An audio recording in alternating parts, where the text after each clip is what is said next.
Shall we start? Yes. Good morning. Online, audible, visible? Okay. Now, this is our lecture 2 of our Polity and Governance. This is our lecture 2 of our the Polity and the Governance. Howdalva?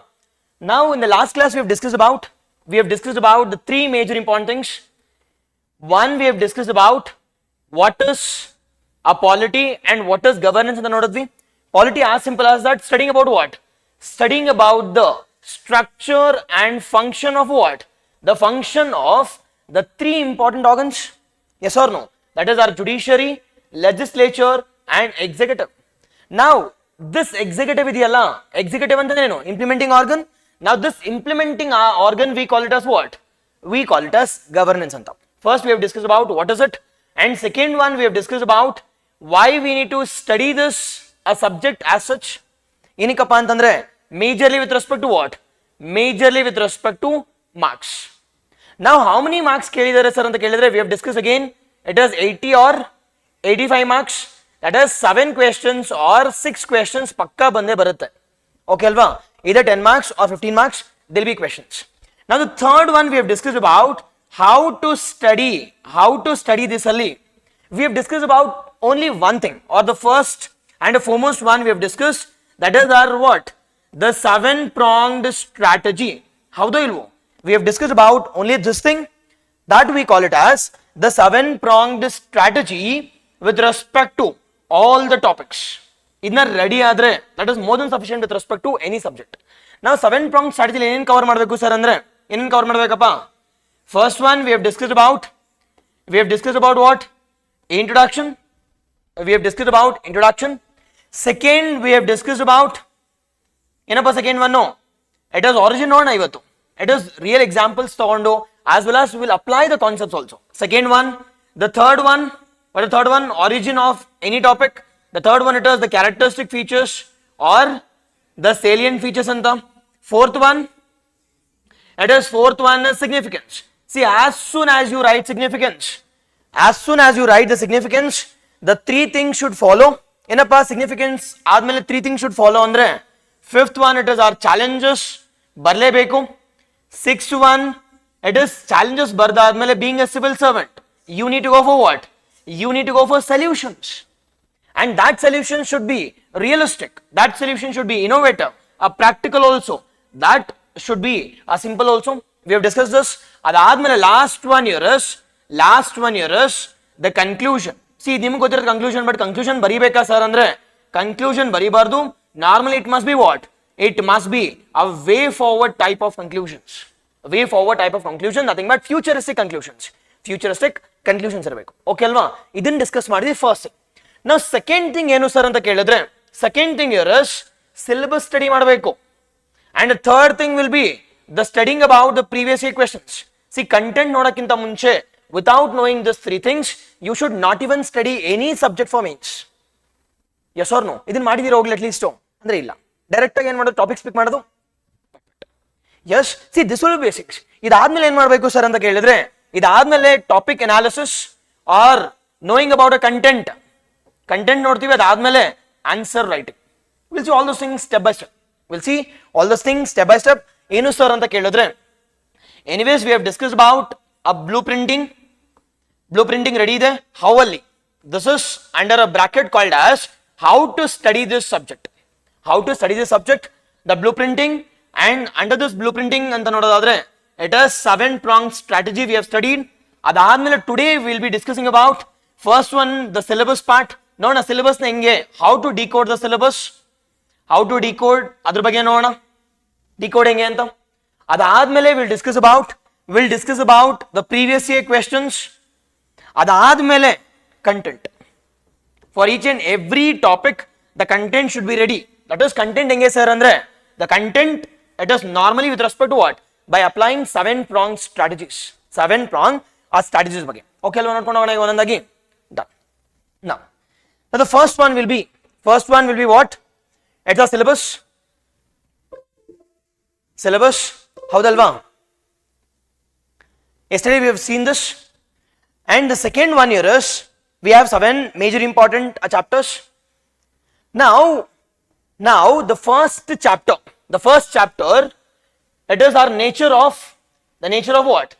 The nature of Indian Constitution. Nature of Indian Constitution. Okay, alva. Now with respect to nature of Indian Constitution, what is the nature of Indian Constitution? What is the nature of Indian Constitution online? What is the nature of Indian Constitution? Big name. What is the nature of Indian Constitution? It is no. Let us features. Now what is the simple features? Simple features nodadadre Indian Constitution is sovereign. Indian Constitution is the sovereign, socialist, secular, democratic republic. Nota ireli anta oda inananta. Elinda. It is from the preamble. The preamble talks about what? The preamble talks about the nature of Indian Constitution. Now, if you elaborate this 5 pointers, it is more than sufficient with respect to contenting. Then, yavde one sub point alli, I want 5 points. Now, 5 points is ready. Now, if 5 points thing baribeku sir anta kelidre, sovereign ge, it is 2 important pointers. One is the definition part, and the second one is what? Examples, justification. Again, the same thing applies to definition, examples, definition, examples, definition, examples. Nothing but you will be getting what? You will be getting 10 pointers for any heading as such. 10 pointers for any heading. Preamble odidre, at least you will be knowing about what is republican nature. Indian Constitution is not a monarchical form of government. Rather, it is a republican form of government. Why it is republic? It is head of the state. Head of the state really. It is President of India. It is what? It is elected. It is open to all. It is open to all. Now what is democratic? It is people are sovereign. Nothing but the people's representative are being elected. Is it direct election? No. It is indirect form of election. Nothing but it is a people's democracy anta. It is also called as representative democracy. Representative democracy. Examples kodi on solpa. Democratic form of government ellide anta. It is USA, UK, India, Brazil, Egypt. Okay. At the same time, this socialist and secular has been added via which amendment? It has been added via the 42nd Constitutional Amendment Act. 42nd Constitutional Amendment Act of which year? It is 1976 anta. 1976. Now the socialist andre enappa antandre, socialist talks about what? It is cooperation. That is coexistence between yaru. Coexistence between the people and it is the private anta. Nothing but the public and private coexist together. And such a type of socialism we call it as what? Democratic socialism. It is also called as Nehruvian socialism. It is also called as Gandhian socialism anta. It is not an extreme form of socialism which is followed in Russia. Rather we follow a democratic socialism. Nothing but coexistence. Coexistence between that is the public and the private. Bariboda examples bariboda. Adhe riti secularism andre. Now what is the difference between secularism which is followed in West and what is secularism which is followed in India? Really patpadanta. Yes, online, good morning. Yes. ನನಗೆ ಗೊತ್ತು ನೀವೇನು ಬರೀತೀರಾ ಅಂತ. ಇಲ್ಲಿ ಬರೆಯೋದು ಏನು ಮಾಡ್ತೀರಾ ಗೊತ್ತಾ ನೀವು ಇಲ್ಲಿ? It is lengthiest constitution, written constitution. Yes or no? Yes. See, ಇಲ್ಲಿ we need to talk about the limited one. ಅದಕ್ಕೋಸ್ಕರ answer writing is different, whereas prelims content is different. Yes or no? Yes. It must be crisp also. It must be to the point also. To the point also. It is secularism ಅಂದ್ರೆ ಏನು sir ಅಂತ ಕೇಳಿದ್ರೆ, ಇಂಡಿಯಾದಲ್ಲಿ it is treating every religion equally, and we don't have any religion as the official religion. Yes, we follow equal arms distance principle. Nothing but treating every religion equally. Be it Hinduism, be it I can say Sikhism, be it I can say Buddhism. Yavade religion agirli, we follow equal arms principle, and such principle we call it as the positive form of secularism. Kelidre at least ogli. Now you should know about what is the difference between the Western form of secularism and it is the Indian form of secularism. Indian form of secularism. Idra ಬಗ್ಗೆ ಎಲ್ಲ ನೋಡೋಣ. Okay, at least just I'm decoding the content for you.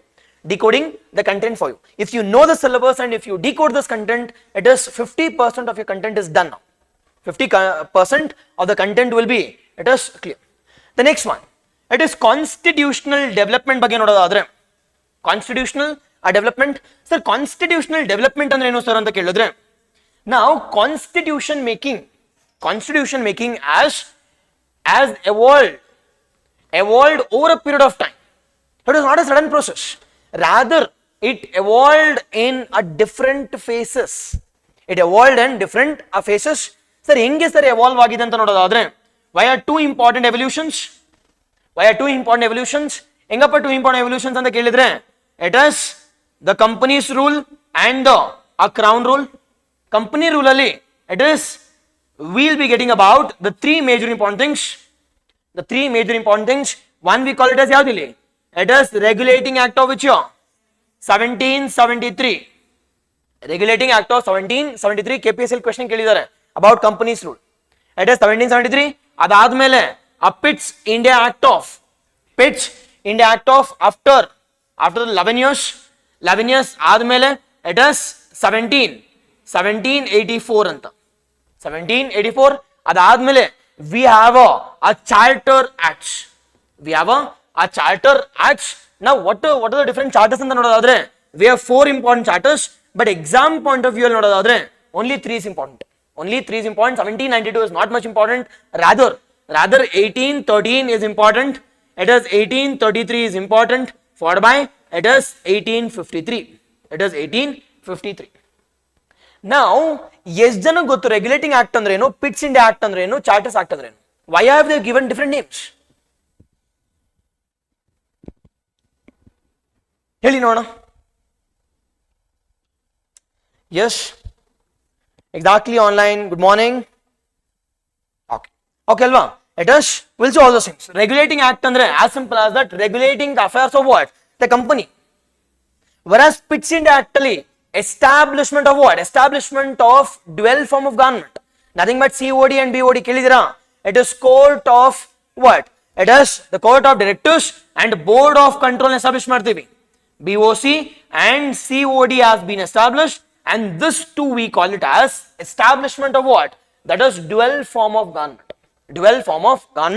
Whereas Charters Act ali it is transferring of legislative powers from elinda elige, companies rule in the crown's rule, and that we call it as Charters Act. But no, 1813 any important things, 1833, 1853 ಇಲ್ಲಿ most important, this is most important from prelims point of view rather than means.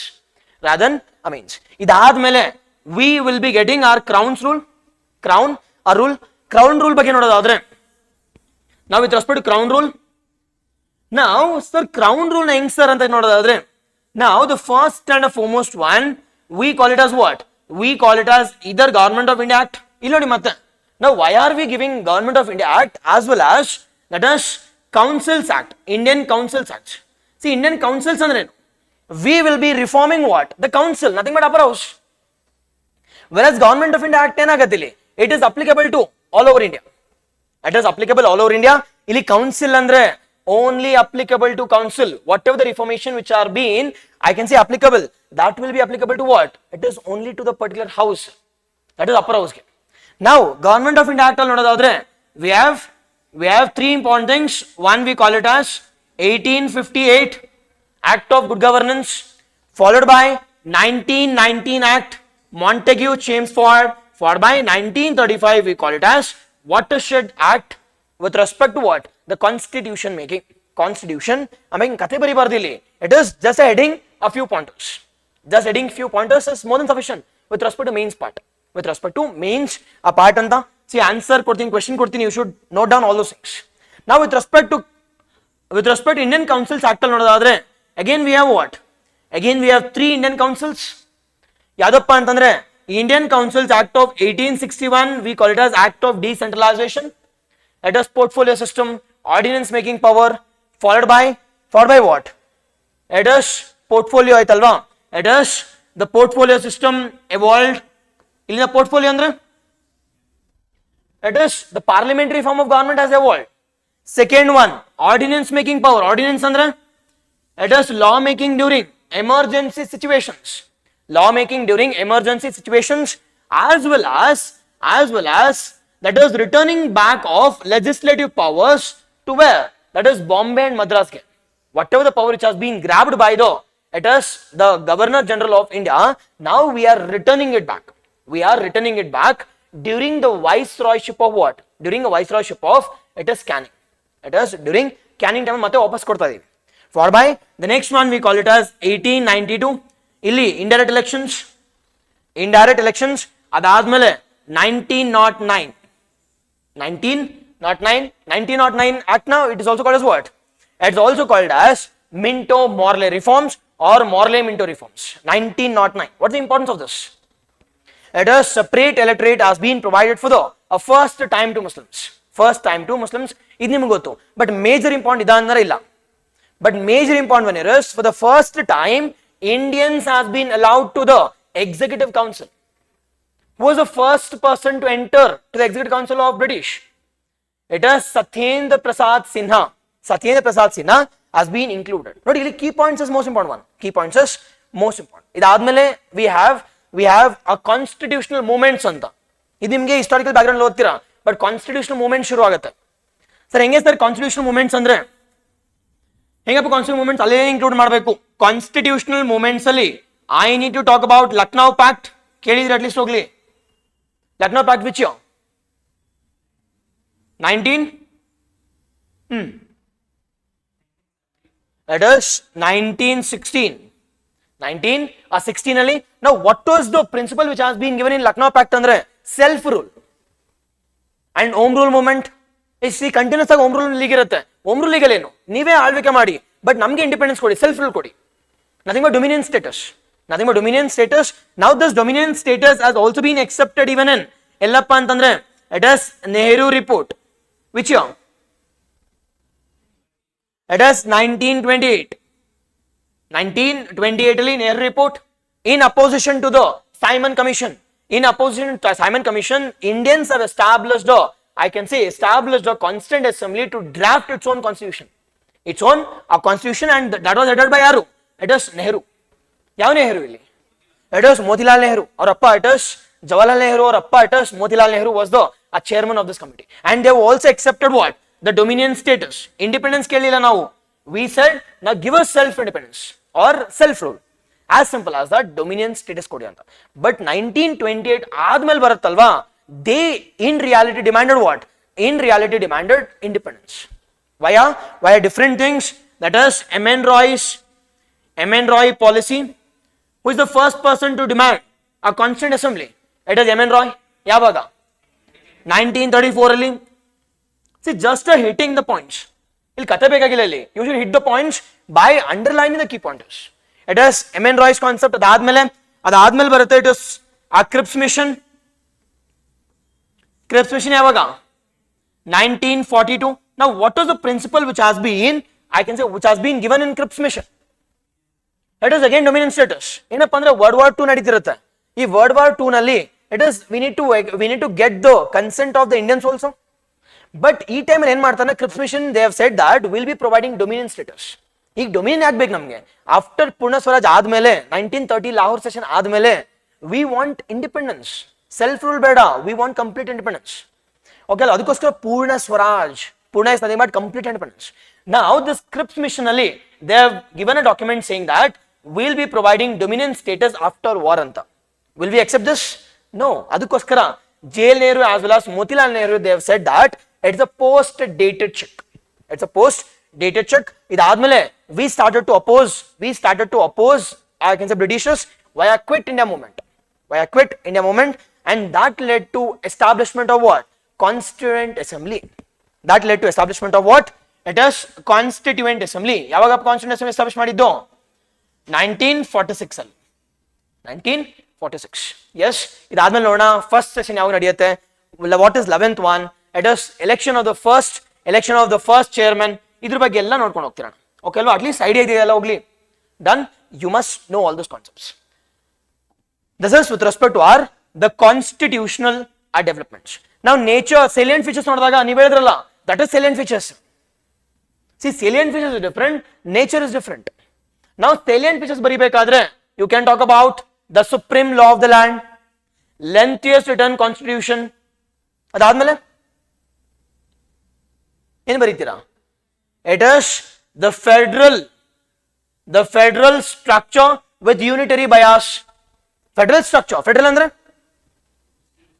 It is distribution of powers between yaru the center and the state. But yarga highest power kotidivi navilli. It is more power has been given to the center. That is federalism with unitary bias. Now this concept of federalism with unitary bias has been taken up from Elinda. It is Canada inda. Ella pointers you should add.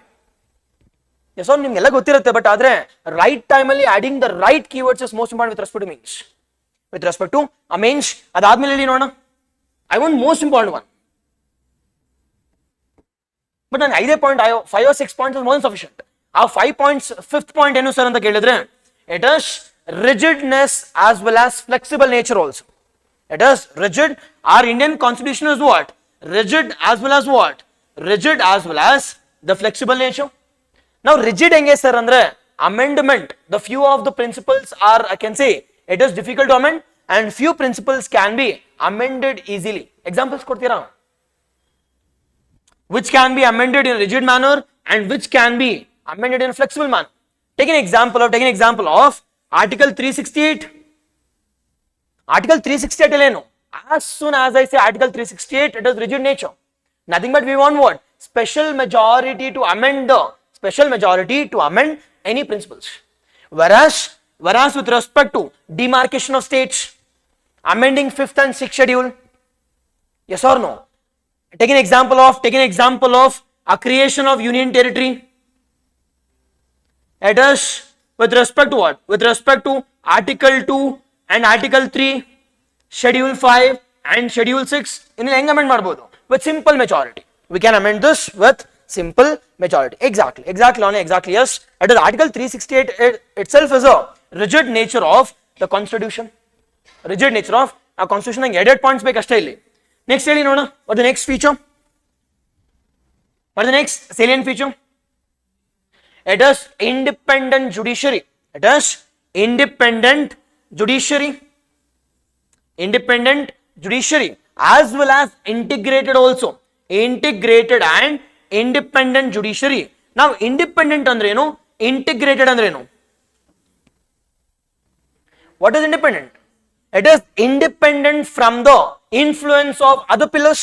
Now ಯಾವುದು sir other pillars ಅಂತ ಕೇಳಿದ್ರೆ, it is influence from the legislature and executive. Nothing but judiciary is independent from the influence of legislature and executive. They are independent. Integrated ಅಂತಂದ್ರೆ we don't have a different legislature, rather we have what? Rather we have integrated nature of judiciary. On the top we have what? On the top we have Supreme Court, at the state level we have High Court, at the local level we have subordinate courts. This nature we call it as integrated judiciary.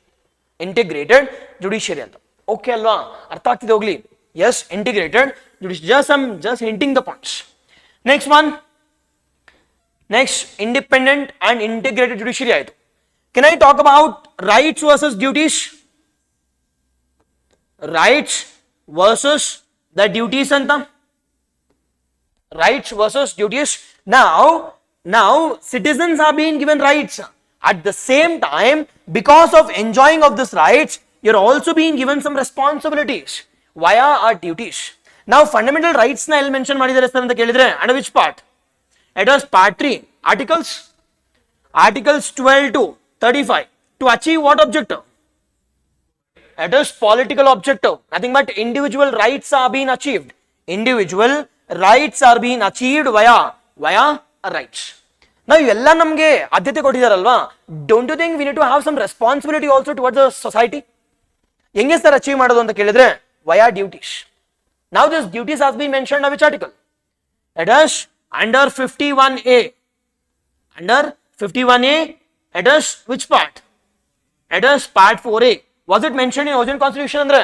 No, it was not mentioned in original constitution. Rather, it has been added via 42nd Constitutional Amendment Act of 1976 on the recommendation of Swaran Singh Committee. On the recommendation of Swaran Singh Committee. Idadmele we can add n number of features. It is the parliamentary form of government ide namdu. Parliamentary form of government, checks and balance mechanism, third tier government. Yes or no? All these things you can add. But mains ಅಲ್ಲಿ ನೋಡೋದಾದ್ರೆ you should add the most important pointers, 5 to 6 pointers with elaboration. With elaboration is sufficient. Okay na? ಬರಿಬೋದಾ? Handle ಮಾಡ್ಬೋದು at least ಹೋಗ್ಲಿ. Yes, done. Okay. ಇದೆಲ್ಲ ನಿಮ್ಗೆ ಗೊತ್ತಾಗ್ಲಿ ಅಂತ ಅಷ್ಟೇ. Next one, it is preamble. We have discussed this preamble yesterday. Okay ಅಲ್ವಾ? In detail ನೋಡೋದು preamble. ಬೇಕಾದ್ರೆ ಮತ್ತೆ ನೋಡೋಣ. So preamble ಬಗ್ಗೆ ನೋಡೋದಾದ್ರೆ, now what is preamble? It is an introduction document or a summary document or a preface document or ID card of a constitution or horoscope. It is horoscope of the constitution or it is the minds of the makers of the constitution. Ivella keywords ತುಂಬಿಸಬೇಕಿಲ್ಲಿ. Minds of the makers of the constitution. That is introduction. Now ಬಾಡಿಯಲ್ಲಿ ಏನು sir ಬರೆಯೋದು ಅಂತ ನೋಡೋದಾದ್ರೆ ಏನು ಬರೀತೀರಾ ಬಾಡಿಯಲ್ಲಿ? What will you write with respect to the preamble part? That is, you need to talk about origin. You need to talk about origin. Now, on whose recommendation or on whose committee recommendations our preamble has been established? It is on the recommendation or on the basis of objective resolution which has been put forth by Yaru, which has been put forth by the JL Nehru. That is Jawaharlal Nehru, which has been put forth, and this has been accepted by Yaru. This has been accepted by the Constituent Assembly. Constituent Assembly, and this Constituent Assembly was chaired by Yaru. It is Rajendra Prasad Ambedkar Allah.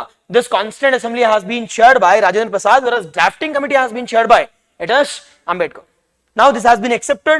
Now, sir, what was the features anta nododadre? What are the features?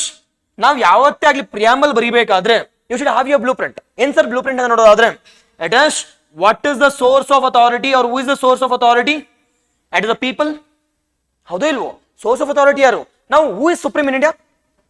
It is people. Yes or no? People ಎಲ್ಲ constitution na? Is it people? It is who is supreme in India ಅಂತ ನೋಡೋದಾದ್ರೆ it is constitution. Within constitution is people is supreme. Within constitution, the constitution is supreme. Done. See, source here is we the people of India, that is people is supreme within the framework of constitution. Within the framework of constitution, first one. Second one, when was our constitution has been adopted antandre, date has also been mentioned here. Now what's the date here? It is 26th November 1949 anta. 1949, the date of adoption. See, 26 January 1950, it is not mentioned in our constitution. Rather, 26 November 1949 is mentioned in the constitution. And that's the reason we are celebrating 26 November 1949 as what? Samvidhan Divas. UPSC 2024 question. Followed by the third one, it is the nature of Indian constitution. Nodadvala. Now, what is the objectives we need to achieve? What is the objectives we need to achieve from this preamble? ಏನು achieve ಮಾಡ್ಬೇಕಪ್ಪ? ಯಶ್ ಇದು ಅರ್ಥ ಮಾಡ್ಕೊಳ್ಳಿ. preamble ಎಲ್ಲ or I can say polity will done. Polity ಅದು ಮುಗಿದ್ಬಿಡುತ್ತೆ. It is object. What is the objective we need to achieve? That is justice, liberty, equality and fraternity. Justice, liberty, equality and fraternity. Justice, liberty, equality and fraternity we need to achieve. We need to achieve objectives of the constitution here is to achieve these four principles. Four principles. Idadmele you should know about what are the different I can say judicial verdicts. Judicial verdicts ಇಲ್ಲಿ ಮೂರು judicial verdicts ಬರುತ್ತೆ. ಯಾವುದು? That is one we call it as Berubari Union case 1960 Berubari Union case, followed by Keshwananda Bharati case. ನೆನ್ಪಿಟ್ಕೊಳ್ಳಿ, KPSC is most important for basic structure doctrine. It has also completed 50 years of I can say establishment. Followed by third one we call it as LIC case of 1995 ಅಂತ. Now Berubari Union case ಏನು ಹೇಳ್ತಾರೆ sir ಅಂತ ಕೇಳಿದ್ರೆ, it is preamble is not a part of constitution. Now preamble is not a part of constitution ಅಂದ್ರೆ can I amend this part? No. Whereas this has taken a U-turn in Berubari or I can say in Keshwananda Bharati case of 1973 ಯಾವಾಗ 1973 ಅಲ್ಲಿ it has taken a U-turn. Sir ಏನು ಹೇಳ್ತಾರೆ sir ಅಂತ ಕೇಳಿದ್ರೆ, it is a part of I can say constitution. ನಾವು part ಅನ್ನು amend ಮಾಡಬಹುದಾ? ಮಾಡಬಹುದು. ಹೇಳಿದೆ ತಡ, we have brought in amendment. That is 42nd constitutional amendment has been brought in and we have added what? we have added the three major important principles. One, we call it as socialism, secular, and I can say integrity term has been added via KBC case or Keshwananda Bharti a case alli.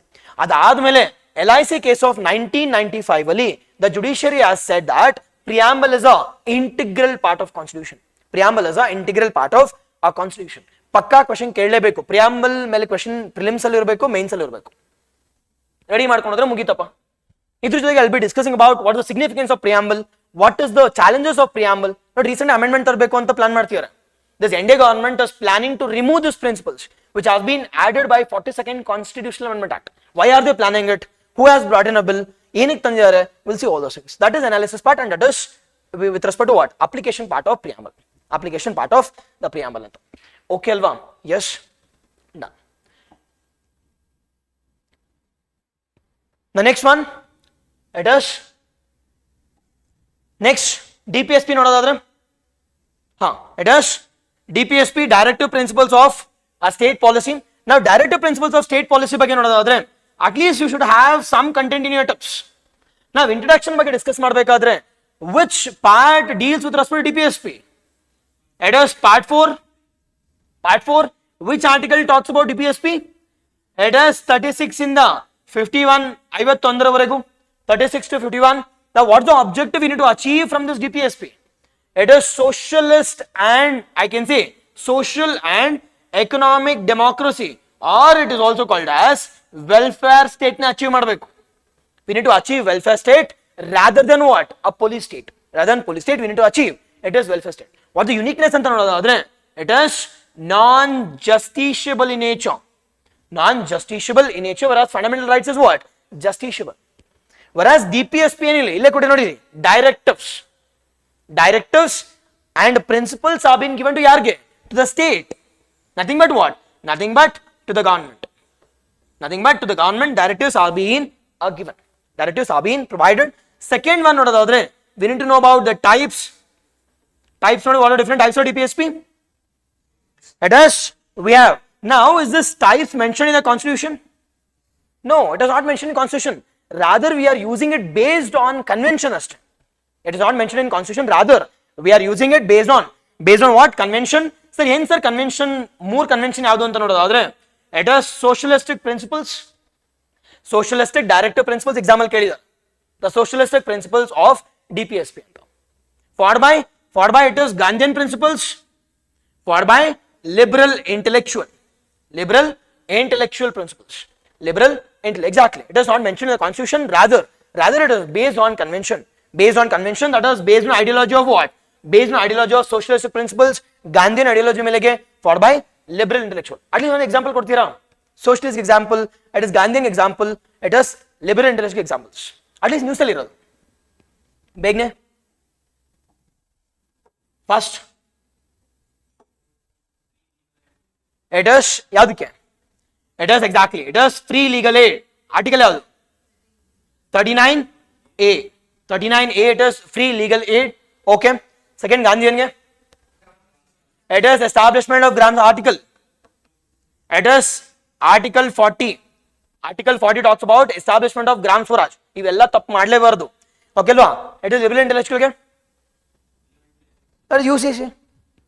As simple as that. 44 ಯೂಸಲ್ಲಿ ಇದೆಯಲ್ಲ, it is 44. ಈ ವರ್ಷ there will be question on it is UCC also. There can be question on what are the challenges and what is the significance of bringing UCC into place. UCC is nothing but Uniform Civil Code. Now which is the first state to have UCC? It is Goa.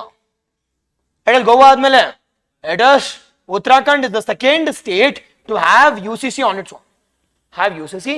its own. Okay alva? Yes. ಇದಾದ್ಮೇಲೆ I'll be discussing about what is the significance of DPSP. Positives ಏನು, negatives ಏನು, what are the different amendments which has been brought in? ಏನಪ್ಪ ಅಮೆಂಡ್ಮೆಂಟ್ಸು ನೋಡಿ, ಮುಗಿದು DPSP ಇನ್ನೇನು ಇಲ್ಲ ಇಲ್ಲಿ ಓದಕ್ಕೆ. what are the different amendments which has been brought in? ಬೇಗನೆ ಯಾವ ಅಮೆಂಡ್ಮೆಂಟ್ಸ್?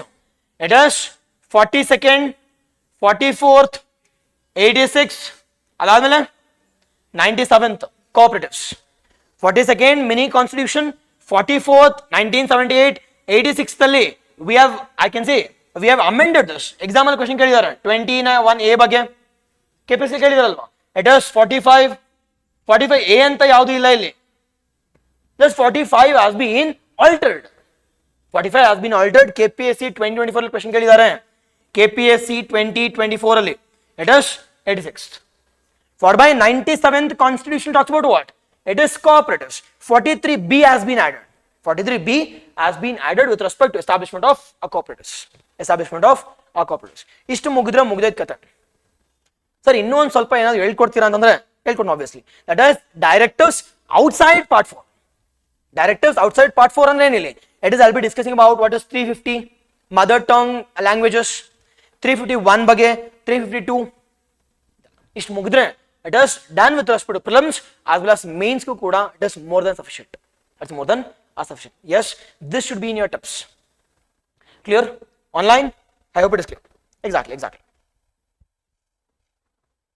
Exactly 44. No another ಬಗ್ಗೆ ಎಲ್ಲ free and compulsory education 97 exactly. Yes. ಹೌದು. Okay ಅಲ್ವಾ? Now this is with respect to our DPSP. ಅರ್ಥ ಆಗ್ತಿದೆ ಹೋಗ್ಲಿ ಇಲ್ಲ ತಲೆ ಮೇಲೆ ಹೋಗ್ತಿದ್ಯಾ? ಓಕೆನಾ? ಒಂದು ಸ್ವಲ್ಪ ಪ್ರಿಲಿಮ್ಸ್ ಓದಿದ್ರೆ okay. That is next is Indian Federation. Now what do you mean a federation? Now is federation term mentioned in the Indian Constitution? Now what is federation? Federation as simple as that what? It is definition ಬಗ್ಗೆ ನೋಡೋದಾದ್ರೆ it is division of what? Division of powers between the different organs of government. Different organs of government, either it can be center ಮತ್ತು state ಆಗಿರ್ಬೋದು, state ಅಥವಾ local governments ಕೂಡ ಆಗಿರ್ಬೋದು, and such a type of division we call it as federalism. Now is the word federation mentioned in the Indian Constitution? No, rather we are using a term called as what? Union of states anta. Why the term federation is not mentioned, rather we are using union of states ಏನಕ್ಕೆ? Because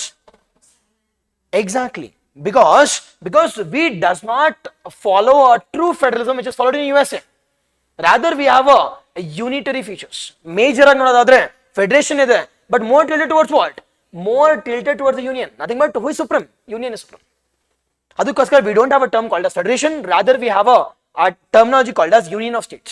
Sir, union of states ಅಂದ್ರೆ ಏನು sir ಅಂತ ಕೇಳಿದ್ರೆ ಇಲ್ಲಿ 2 conditions meet ಆಗಬೇಕು. union of states ಅಂದ್ರೆ ಏನಪ್ಪ 2 conditions ಇಲ್ಲಿ? It is first and foremost thing here is we have not gone for what? Agreement ಮಾಡ್ಕೊಂಡಿಲ್ಲ between the center and the states. And second thing here is can the state exclude from the union? ಮಾಡ್ಬೋದು ಅಂದ್ರೆ ಆಗಲ್ಲ. Can they escape from the union ಅಂದ್ರೆ obviously can't. And based on these 2 important features, Indian is not called as Indian federalism, rather it is called as union of states.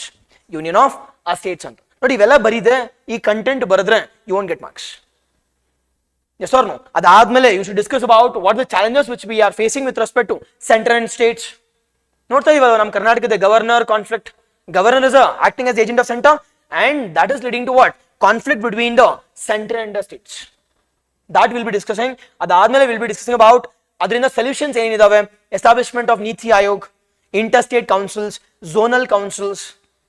Yes or no? All this are the recommendation to resolve the differences between the center and the state governments. Center and the states governments. At least ಒಂದು ಸ್ವಲ್ಪ idea ಬರ್ತಿದ್ಯಾ ಏನೇನು ಇಲ್ಲಿ discuss ಮಾಡ್ಬೇಕು, ಏನೇನು ಬರೀಬೇಕು ಅಂತ? Yes. Okay now, done. This is with respect to our Indian federalism. I'll be discussing about again the 7-pronged strategy. I'm just briefing it. ಎಲ್ಲದಕ್ಕೂ ಕೂಡ I'll be applying the 7-pronged strategy. 7-pronged strategies. Nothing but introduction ಹಿಂಗೆ ಬರೀಬೇಕು. Followed by body content ಅಲ್ಲಿ origin ಹೆಂಗೆ, origin of Indian federalism ಹೆಂಗೆ, followed by salient features of federalism, significance, challenges ಏನು, recommendations. ನನ್ನ recommendations ಅಲ್ಲ, according second ARC recommendations, ಸರ್ಕಾರಿಯ committee recommendations, ಪುಂಚಿ committee recommendations, Rajamannar committee ಕೇಳಿದ್ರೆ at least ಹೋಗ್ಲಿ. Yes, ಇವೆಲ್ಲ ಓದಿದ್ರೆ ಗೊತ್ತಿರುತ್ತೆ. Rajamannar committee recommendations, all these recommendations you need to mention while discussing about what? Indian federation or Indian federalism. Yes, now what is the uniqueness or what is the application part of Indian federalism ಅಂತಂದ್ರೆ recent ಆಗಿ ನೋಡೋದಾದ್ರೆ we are developing a concept of a competitive federalism. ಕೇಳಿದ್ರೆ at least ಹೋಗ್ಲಿ. We don't have a quasi federalism now, rather we have what? A competition between the center and the state to get maximum investment, to get maximum, I can say, the employment, maximum revenue. Nange jaasti beku anta we are competing. At the same time, we are going for what? We are going for cooperation also between the center and the state also. Cooperation between the center and the states also via an institution called as Niti Ayog. Why an institution called as Interstate Council? Why an institution called as, we call it as Interstate Council, Zonal Councils, GST. All these things, or via all these things, we are establishing what? Cooperation between the center and our states. Yes, idinella will be studying under this. Now, idinna application matadbekadre or solutions matadbekadre, I'll be mentioning about economic survey documents also. Economic survey documents. At the same time, I'll be teaching you about the Niti Ayog reports, the Niti Ayog, the report, vision document, the 15 years report, 7 years report, vela. Okay, adadme SDG goals, recent SDG goals ಬಗ್ಗೆ, it is SDG, India Index. All these pointers will be included. See, ನಾನು ಏನು teach ಮಾಡ್ತೀನಿ ಅದು ಬರ್ಕೊಂಡು ಹೋಗಿ, if you practice answer writing and if you apply the same thing, that is more than sufficient. ಆರಾಮಾಗಿ marks ಬರುತ್ತೆ. Yes or no? Yes, sufficient. This is with respect to our the first chapter. Yes, okay na. ಈಗ ನೋಡದೆ ಹೇಳ್ತೀರಾ ಏನಿದೆ ಅಂತ pointers ಹೇಳಿ ಪಟ್ಬಿಡಂದ. First chapter talks about what? It is nature of Indian Constitution. And nature of Indian Constitution, what is the first topic? It is constitutional developments, nothing but origin of Constitution. Second talks about salient features. Not blueprint tara hogtidiya idu. It is salient features of Indian Constitution. And the third one talks about the introduction, the preamble part. Adadmele it's our, I can say, directive principles of state policy followed by Indian federalism. Nothing but the 5 pointers, 1, the 2, the 3, or 4 and 5. If you study this 5 pointers, you need to get at least one question. Yes or no? At least every day I'll be teaching only 2 topics ashte, every topic ashte, 2 topics. Now within 6 hours invest madadre, you will be getting one question that is 7 marks. 7 or I can say 10 marks. 10 marks really average you will be getting 7 to 8 marks. Pakka. That should be your accuracy. That should be your accuracy. Done. First chapter. Now second chapter nodadadre. Second chapter talks about fundamental rights. Now fundamental rights na discuss madakinta munche, sir, what should be our blueprint for the fundamental rights ge blueprint ಏನು teach ಮಾಡ್ತೀರಾ? What's your blueprint? Again ನೋಡ್ಕೊತಾ ಇರಿ. See, ನಾನು ಏನು ನಿಮ್ಗೆ ಹೇಳ್ತಿಲ್ಲ. The same 7-prong strategy will be applicable now. That is, ಏನಪ್ಪ 7-prong strategy ಅಂತಂದ್ರೆ, first is introduction. Now introduction study ಮಾಡಬೇಕಾದ್ರೆ there will be 3-prong strategies. There will be 3-prong strategies. 3-prong strategies ಅಂದ್ರೆ ಏನಿರುತ್ತೆ? It is definition ನೋಡ್ತೀವಿ, definition, uniqueness ಮಾತಾಡ್ತೀವಿ, ಅದಾದ್ಮೇಲೆ stats or the facts or examples ಬಗ್ಗೆ ಮಾತಾಡ್ತೀವಿ. Stats, facts, examples. Done. Second one. Now second one ನೋಡೋದಾದ್ರೆ, second one ಏನಪ್ಪ? Origin. Second one is origin ಬಗ್ಗೆ ಮಾತಾಡ್ತೀವಿ. Origin ಜೊತೆಗೆ ಇಲ್ಲಿ ಏನ್ ಸರ್ ಮಾತಾಡ್ತೀರಾ ಅಂತ ನೋಡೋದಾದ್ರೆ, we will be discussing about the types of fundamental rights. That is what is the origin of fundamental rights. Now what is the origin of fundamental rights? Originally, it is, you need to go for 2 important origins. 2 important origins. One we call it as international origin, and the second one we call it as Indian origin anta. Second one we call it as Indian origin. Now internationally, for the first time, the fundamental rights concept has been provided by yaru? It is USA. USA is the first country to include the fundamental rights for the first time. But origin agide USA la sir andre illa. But origin agide elli anta kelidre, it is in the year 15, I can say, it is the 1252 nalli. That is ellappa andre in UK. In UK, via a concept called as Magna Carta of Fundamental Rights. Kelira at least hogi. It is the King John anta. King John has come out with a concept called as fundamental rights. Jamandal nodi 13th century alle. 13th century, based on this, based on this, in the 18th century, the USA has come out with the fundamental rights in its constitution itself. Constitution mention ಮಾಡಿದ್ದಾರೆ. ನಾವು ಇದನ್ನ ನಾವು copy ಮಾಡಿ ಏನು ಮಾಡಿದೀವಿ? ಇದನ್ನ copy ಮಾಡಿ we have inculcated as a fundamental rights. But Indian origin ಯಾರು ಸಹ ಸಪೋರ್ಟ್ ಮಾಡಿದ್ದಾರೆ ಅಂತ ಕೇಳಿದ್ರೆ, for the first time it has been supported by ಯಾರು? It is Nehru report of 1928. Nehru report of 1928, and this has also been supported by objectives resolution. Objectives resolution. This is our origin. See, 2 pointers, more than sufficient. Indian origin as well as Indian origin anta. Adadmele we'll be discussing about the types of fundamental rights. Types of fundamental rights. Now ಏನಪ್ಪ types ಇದಾವೆ? Is the types mentioned in the Indian constitution? ಹೇಳಿ.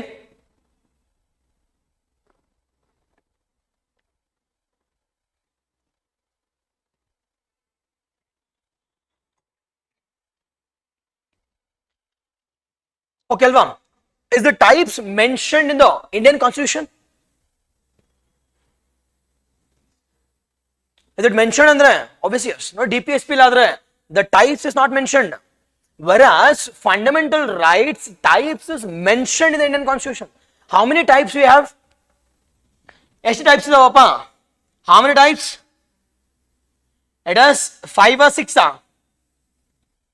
ಹಂಗೆ ನೋಡ್ಕೋತೀರಿ. What are the different types of the fundamental rights ಅಂತ ನೋಡೋದಾದ್ರೆ, it is right to equality. Right to equality, articles ಎಲ್ಲಿಂದ ಎಲ್ಲಿವರೆಗೂ? It is 14 to it is 18. ನೋಡೋಣ 14 ಅಂದ್ರೆ ಏನು, 15 ಅಂದ್ರೆ ಏನು, 16 ಅಂದ್ರೆ 17, 18 ನೋಡೋಣ. ಓಕೆ ಅಲ್ವಾ? First right to equality, second one is right to freedom, ಎಲ್ಲಿಂದ ಎಲ್ಲಿವರೆಗೂ? 19 to 22 ಬಗ್ಗೆ. The most important one is article 21. Article 21, that is right to life and what? Liberty. Right to life and liberty. The major important verdict here is right to privacy verdict. That is right to the privacy verdict. We call it as Puttaswamy judgment. Puttaswamy the judgment also. Next one, third one. Third one talks about it is right against. Right to exploitation Allah. Right against exploitation. Right against exploitation. Article ಎಲ್ಲಿಂದ ಎಲ್ಲಿವರೆಗೂ? It is 23 and what? 24 ಅಷ್ಟೇ. 23 and 24. For by right to religion, 25 in the, it is 28, 25 to 28, 25 to 28 ಮಾತಾಡ್ತೀವಿ. Right to religion 25, 26 and 27, 28 ನೋಡೋಣ. ಇಲ್ಲಿ ಸಬರಿಮಲಾ case ಬಗ್ಗೆ ನೋಡ್ಬೇಕು, ಇಲ್ಲಿ ಆಲ್ದಿಯಾ judgement ನೋಡಬೇಕು. we should also know about it is what? It is Karnatakadu. It is Karnatakadu, it is burqa. It is also called as hijab anta ಮಾತಾಡ್ತೀವಿ. We should also know about Tribal Talaq case, Sabarimala case ಬಗ್ಗೆ. Nothing but ಇದೆಲ್ಲ ನೋಡ್ಬೇಕಾ sir ಅಂದ್ರೆ, ಇದಕ್ಕಿಂತ ಮುಂಚೆ ನೋಡ್ಬೇಕಾಗಿರ್ತಕ್ಕಂಥ ಯಾವುದು ಅಂದ್ರೆ, it is the doctrine of essentiality. ಕೇಳಿದ್ರೆ ಅಟ್ಲೀಸ್ಟ್ ಹೋಗ್ಲಿ, ಡಾಕ್ಟ್ರಿನ್ ಆಫ್ ಎಸೆನ್ಶಿಯಾಲಿಟಿ. ಒಂದು ರಿಲಿಜನ್ ಅಲ್ಲಿ ಎಸೆನ್ಷಿಯಲ್ ಆಗಿರ್ತಕ್ಕಂಥದ್ದು ಯಾವುದು, ನಾನ್ ಎಸೆನ್ಷಿಯಲ್ ಯಾವುದು ಅಂತ it has been provided by ಯಾರು? It has been provided by the supreme court. It has been provided by the Supreme Court in all these 3 cases. Be it with the Supreme Court, or be it with Sabarimala case, be it with the Tribal case, be it with respect to it is hijab case also. Hijab a case also. No another ಬಗ್ಗೆ. For by the next one here is cultural ಮತ್ತೆ educational rights ಅಂತ. ಯಾವ article? It is 29 and 30. 29 and 30. 29 and 30 ಇಷ್ಟು ನೋಡ್ಕೊಂಡು ಹೋಗಿ ಸಾಕು. Okay ಅಲ್ವಾ? Prelims content ಮುಗ್ದೋಗ್ಬಿಡುತ್ತೆ. It is 29 and 30. It is cultural education rights. Whereas the next one here is Article 31. Article 31 talks about what? Right to property. Right to property ಇದೆಯಾ ಈಗ? No. This has been removed. This has been removed via which amendment? ಯಾವ amendment remove ಮಾಡಿದೀವಿ? It has been removed via 44th Constitutional Amendment Act of which year? 1978 ಅಲ್ಲಿ. 1978. This has been added as what? This has been added as Article 300A ಆಗಿ add ಮಾಡಿದೀವಿ as a constitutional right. ಈಗ fundamental right ಅಲ್ಲ ಈಗ, rather it is a constitutional right. Example ಕೇಳಿದ್ದಾರೆ, ಒಂದು 100 ಸರಿ question ಕೇಳಿದ್ದಾರೆ ಒಂದು 10 ವರ್ಷದಲ್ಲಿ. It is right to property. Now this has been removed from fundamental rights. Fundamental, the right, the last right we call it, the most important right we call it as the right with respect to the writs anta. and that writs we call it as the constitutional remedies.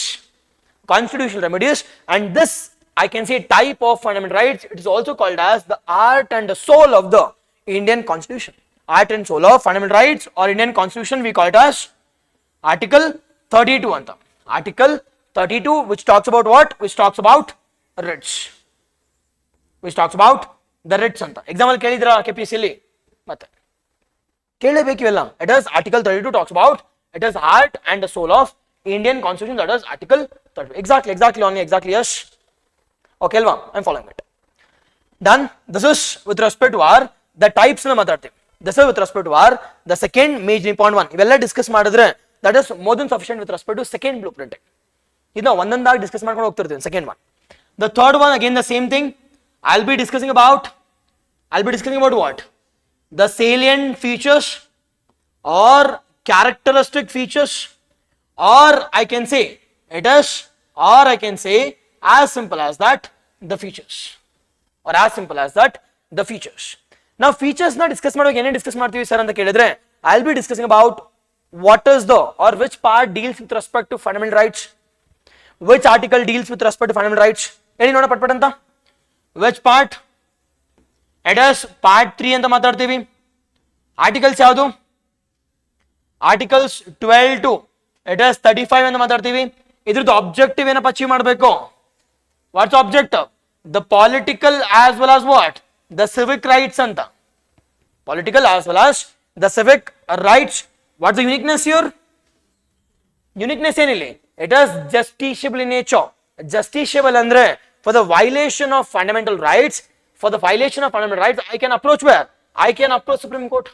I can approach a Supreme Court. This is the third major important one we'll be discussing. Idadmele we'll be discussing about our fourth one. Fourth one, no. It is significance or positives of fundamental rights ಬಗ್ಗೆ discuss ಮಾಡ್ತೀವಿ. Positives or significance of fundamental rights ಬಗ್ಗೆ already ಹೇಳಿದೀನಿ. Significance ಬರೆದ್ರೆ 3 things should follow. One, we call it as challenges of fundamental rights, followed by measures ಮಾತಾಡಬೇಕಿಲ್ಲಿ, or suggestions or recommendations, and the last one we call it as what? Last one we call it as the way forward. Last one we call it as way forward. Idin follow madidre majority of your chapter 2 will complete. Majority of your chapter 2 will complete. ನೋಡೋಣ ಈಗ ಏನು cover ಆಗಿದೆ, ಇನ್ನು ಏನೇನು ಬಿಟ್ಟಿದೀವಿ ಅಂತ ನೋಡೋಣ. See this. Now with respect to fundamental rights ali, the first and the foremost one here is we have discussed under a bracket called as what? Under a bracket called as types. ಈ types na discuss ಮಾಡಬೇಕಾದ್ರೆ right to equality ನೋಡಿದ್ವಾ? Articles ಯಾವ್ದು? It is 14 ರಿಂದ 18, 14 to 18. Right to freedom. Right to freedom ಎಲ್ಲಿಂದ ಎಲ್ಲಿವರೆಗೂ? 19 to it is 22. 19 to 22. Now where right to equality ನೋಡಬೇಕಾದ್ರೆ don't you think we'll also be discussing about the restrictions also? 14 ಗೆ exception ಏನು, 15 exception ಏನು, 16 exception, 17, 18 ಅದಲ್ಲ. Now even this will also get completed. ಹಂಗೆ ನೋಡ್ಕೋತಾ ಇರಿ. It is right against exploitation. It is 23 and what? 23 and 24. 23 and 24. Followed by right to religion. Right to religion ಎಲ್ಲಿಂದ ಎಲ್ಲಿವರೆಗೂ? 25 to 28. Followed by cultural and educational rights 29 and 30. ಸಖತ್ news ಅಲ್ಲಿ ಇದೆ. Aligarh Muslim university case, recent case. Followed by the last one we call it as the constitutional remedies. ಯಾವ article ಅಪ್ಪ? Article 32. Article 32. Again we'll be discussing about the reasonable restrictions with respect to all these articles. 14 ಗೆ reasonable restrictions ಏನು, 15 ಏನು, 16, 17, 18 till 32. Nothing but we'll be discussing about what? We'll be discussing about the reasonable restrictions also. Reasonable restrictions also. And the third one. So third one ಏನು sir ಅಂತ ಕೇಳಿದ್ರೆ reservation for SC, ST and OBC. Now reservation for SC, ST and OBC ಇವಾಗ recent ಆಗಿ EWS Kota ಕೂಡ add ಆಗಿದೆ. EWS Kota ಕೂಡ add ಆಗಿದೆ. Sir ಇದೆಲ್ಲ ಎಲ್ಲಿ ಡಿಸ್ಕಸ್ ಮಾಡ್ತೀರಾ ಸರ್ ಅಂದ್ರೆ Article 15 ಮತ್ತು 16 ಏನು? Reservation. Article 15 talks about what? Reservation in education centers, whereas 16 talks about reservation with respect to employment. With respect to ಯಾರ್ಯಾರಿಗೆ? With respect to SC, ST, OBC. ಅದ್ರ ಜೊತೆಗೆ 15 clause 6 and 16 clause 6 has been added for providing reservation to ಯಾರ್ಗೆ? It is EWS quota. That is 10% reservation should be given to 10% reservation should be given to ಯಾರ್ಗೆ? EWS. This has been added via ಯಾವ amendment? It is 103 103rd Constitutional Amendment Act of 2019 ಅಲ್ಲಿ 2019ರಲ್ಲಿ we've added a new amendment, that is 15 clause 6 and 16 clause 6 has been added. ಅದ್ರ ಜೊತೆಗೆ we'll be discussing about OBC reservation. OBC reservation ಗೆ BP Mandal case major ಆಗಿ, ಅದಕ್ಕಿಂತ ಮುಂಚೆ ನೋಡೋದಾದ್ರೆ ಕಾಕಾ Kelkar have discussed yesterday itself. First it is ಕಾಕಾ Kelkar committee, ಅದಾದ್ಮೇಲೆ BP ಮಂಡಲ್. Now recent ಆಗಿ Rohini commission has also submitted a report with respect to what? With respect to subcategorization of OBC. Subcategorization of OBC. Idhar jotege I'll be discussing about the reservation which is being followed even in Karnataka also. Reservation which is followed in Karnataka with respect to SC, ST orge eshtiದೆ, OBC orge eshtiದೆ, followed by EWS quota also. EWS quota also. Okay alva? Done? Cover agate ella? Idhar jotege ನಾವು ಬಿಟ್ಟಿರೋದು ಏನು ಅಂತಂದ್ರೆ, it is I won't be covering under that blueprint. ಯಾವ್ದು sir ಅದನ್ನ cover ಮಾಡಲ್ಲ ಅಂತಂದ್ರೆ, it is this two things. One we call it as the Prevention of SC ST Atrocities Act. ಅದರ ಜೊತೆಗೆ it is National Commission for SC and National Commission for ST. I won't be covering under this. ಇವಾಗ recent ಇನ್ನೊಂದು add ಆಗಿದೆ, ಯಾವುದು? It is NCBC ಕೂಡ. NCBC has been given what status? A constitutional status. Via which amendment? It is 102nd a Constitutional Amendment Act ಮೂಲಕ we have provided we have provided what? It is constitutional status. Now which article talks about? It is SC and ST. It is 338 talks about National Commission for SC, National Commission for ST ಗೆ it is 338A and 338B talks about what? National Commission for Backward Class. National Commission for Backward Class. Yes, I'll be discussing all those things under this bracket. ಅದಾದ್ಮೇಲೆ Prevention of SC SC Atrocities Act ಬಗ್ಗೆ ನೋಡ್ಬೇಕಾದ್ರೆ ಏನೇನು ನೋಡ್ತೀವಪ್ಪ ಅಂತಂದ್ರೆ, I'll be discussing about Prevention of SC ST Atrocities. ಏನ್ ನೋಡ್ಬೇಕಪ್ಪ ಇಲ್ಲಿ? I need to know about Prevention of Civil Liberties Act. ಕೇಳಿದಿರಾ? Which year? In the year 1955 ಅಲ್ಲಿ, in the year 1955, it is we need to know about the Prevention of Civil Liberties Act of 1955 ಅಂತ. ಅದಾದ್ಮೇಲೆ 1988 ಅಲ್ಲಿ we have brought in SC ST Atrocities Prevention and Prohibition Act ಅಂತ. We have also brought in SC ST, ಸಖತ್ news ಅಲ್ಲಿ ಇದೆ, SC and ST the Prevention and the Prohibition Act ಅಂತ. ಅದ್ರ ಬಗ್ಗೆ we'll be discussing under this Prevention of SC ST Atrocities. Sir, ಇಷ್ಟೇನಾ sir ಅಂದ್ರೆ, I'll be discussing about what are the different schemes we have, what are different policies we have been brought in by the government, that is union government ಆಗಿರಬಹುದು, state governments ಬಗ್ಗೆ I'll be discussing all those things. Yes, ಇದೆಲ್ಲ ನಿಮಗೆ ಸಿಗತ್ತಾ sir ಅಂದ್ರೆ ಸಿಗಲ್ಲ, but you should refer the different, I can say the reference books. ಅಷ್ಟು ನಿಮ್ಗೆ time ಇದೆಯಾ ಅಂದ್ರೆ ಇಲ್ಲ, ಅಷ್ಟು ಮಾಡ್ಲೂಬಾರ್ದು ನೀವು. That is my job, that is my duty. Yes, done with respect to prevention of SC and ST atrocities. ಓಕೆನಾ? ಈಗ ಏನಿದೆ ನೋಡೋಣ. ಈಗ ಸೆಕೆಂಡ್ ಚಾಪ್ಟರ್ ಅಲ್ಲಿ, ಸೆಕೆಂಡ್ ಚಾಪ್ಟರ್ ಏನಿದೆಯಪ್ಪ? ಫಸ್ಟ್ ಸೆಕೆಂಡ್ ಚಾಪ್ಟರ್ ಏನು? What is heading? It is fundamental rights. ನಾವು ಈ ಫಂಡಮೆಂಟಲ್ ರೈಟ್ಸ್ ಅಲ್ಲಿ ಮೇಜರ್ ಆಗಿ ವಿಲ್ ಬಿ ಡಿಸ್ಕಸಿಂಗ್ ಅಬೌಟ್, ನೋಡಿ, even though syllabus talks about types, I won't be restricting my content with respect to types. I'll be discussing about features ನೋಡ್ತೀವಿ, significance, challenges, followed by suggestions, followed by way forward ಕೂಡ. ಅದಾದ್ಮೇಲೆ types ಅಲ್ಲಿ ನೋಡ್ತೀವಿ with respect to right to equality, right to freedom, right to, I can say, it is the right against exploitation, right to religion, cultural and education rights, followed by it is constitutional remedies. First one. Adadmele we'll be discussing about reasonable restrictions based on SC, ST and minorities. Followed by third one nodadadre, third one we call it as protection with respect to yarge SC, ST and OBCs, as well as the protection we have established a dedicated machinery called as National Commission for SC, National Commission for ST and National Commission for OBC. National Commission for OBC or backward class. Okay, now this is about our second chapter. Now third chapter. ಏನಪ್ಪ third chapter? Third chapter exactly, yes, exactly, abolition of Anglo-Indians. 104, 105 talks about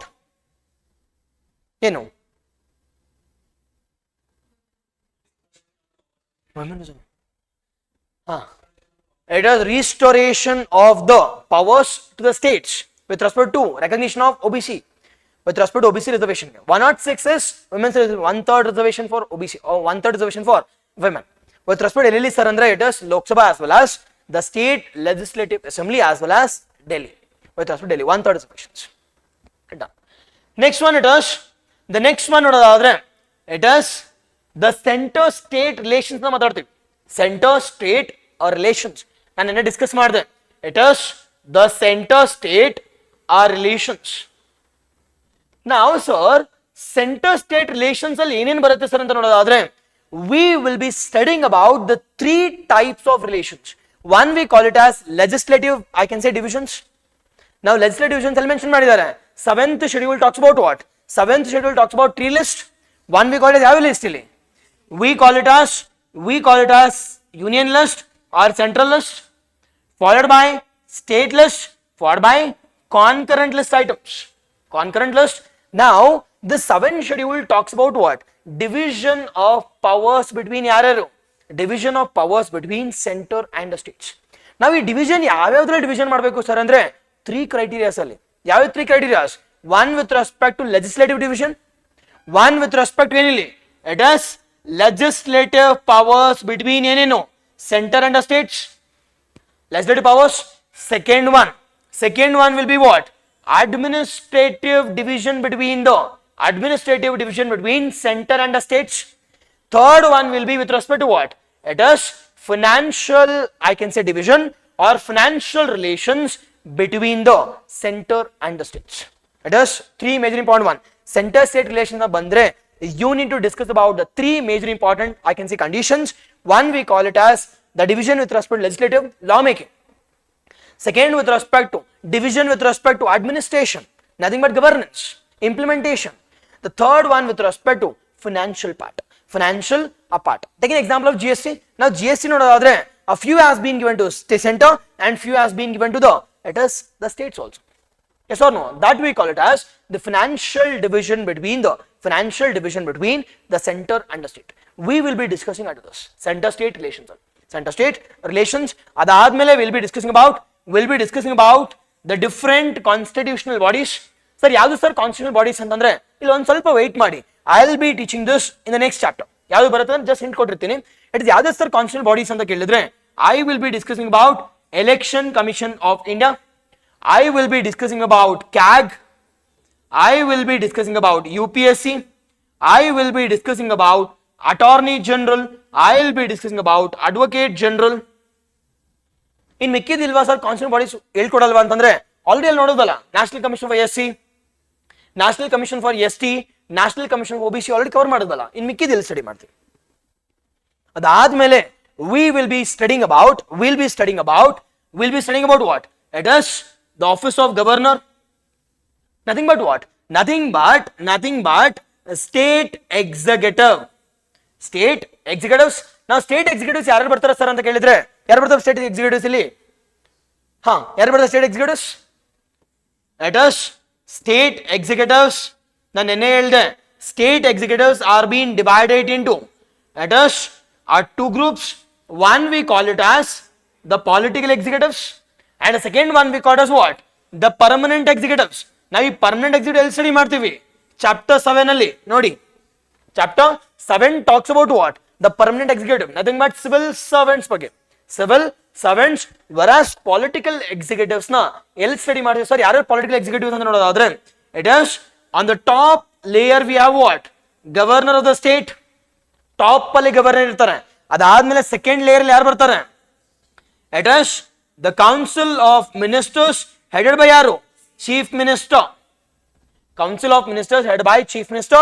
ಇದಾದ್ಮೇಲೆ the third one we call it as ಯಾರಪ್ಪ ಇಲ್ಲಿ? It is advocate general. ಇದೇ ರೀತಿ union ಆದ್ರೆ ಇದೇ ರೀತಿ union. On the similar lines of governor we have what? The president of India. On the similar lines of COM and I can say CM, we have yaru. It is Council of Ministers headed by Prime Minister. But il onde one ಸ್ವಲ್ಪ addition. Between this Council of Ministers and President of India, we have a dedicated office called as yarili. We call it as Vice President of India. Whereas this office of Vice President of India, it is not present in where? Not present in states. Not present in a states anta. On the similar lines of Advocate General, we have yarili. On the similar lines of Advocate General, we have Attorney General anta. We have Attorney General. Yes, we'll be studying this. But this has not been mentioned in our syllabus. This has not been mentioned in our syllabus, but exactly same. Same with little modifications. First time. Okay, Alva? Yes, I'll teach all those things also. Don't worry. Then we'll be studying this with respect to our LE. We'll be studying this with respect to our the chapter 3. Idr jotage one last pointer we call it as the judicial remedies. Judicial are remedies anta. Now, what are the different remedies we have with respect to judicial? Eli known at least. What are the different remedies we have with respect to the judiciary to maintain the supremacy of the constitution, to protect the constitution, to guard the constitution? What are the different remedies we have? Eight remedies idava pahile. It is first and foremost remedy we call it as the writs anta. The first and foremost remedy we call it as constitutional remedy anta. Again I'll be organizing this. Constitutional remedies yavadu, judicial remedies yavadu, what are the different legal remedies yavadu? We'll see all those things. It is iವಾಗ simple ಆಗಿ ನಿಮಗೆ ಗೊತ್ತಿರೋದು ನೋಡೋದಾದ್ರೆ writs ಬಗ್ಗೆ ನೋಡೋದಾದ್ರೆ article 32 ಇದೆ. 32 which talks about what? Writs which are being given to ಯಾರಿಗೆ? Supreme Court with respect to protector of fundamental rights. Protector of fundamental rights High Court ಗೂ ಕೂಡ ಕೊಟ್ಟಿದ್ದೀವಿ. ಆರ್ಟಿಕಲ್ ಯಾವುದು? It is 226 226 which talks about constitutional remedies which has been given to the High Court. We don't have a dedicated Supreme Court ಮಾತ್ರ ಅಲ್ಲ, we have integrated ಅಲ್ವಾ. It has been given to ಎಲ್ಲ courts ಗೂ ಕೂಡ. For all the courts, one we call it as writs and second one we call it as what? Judicial pronouncements. Judicial pronouncements also. We will be going for judicial remedy. Take an example of the violation of Minerva Mills case. ಹೇಳಿರೋಗ್ಲಿ at least ಅದನ್ನ ಕೇಳಿ ಅಂದ್ರೆ SR Bommai case. It is for the violation or I can say illegal usage of article 356. ಅದನ್ನ ಹೆಂಗ್ remedy ಮಾಡಿದ್ವಿ? By a different judicial I can say remedies or judicial verdicts. Take an example of recent ನೋಡೋದು Sabarimala case. One who are in menstrual cycle, they are not being allowed to enter the Sabarimala shrine. ಏನ್ ಮಾಡಿದ್ರು ಅದಕ್ಕೆ? Supreme Court has given a judicial verdict. Nothing but via different judicial verdicts also we can go for the remedy with respect to marginalized sections.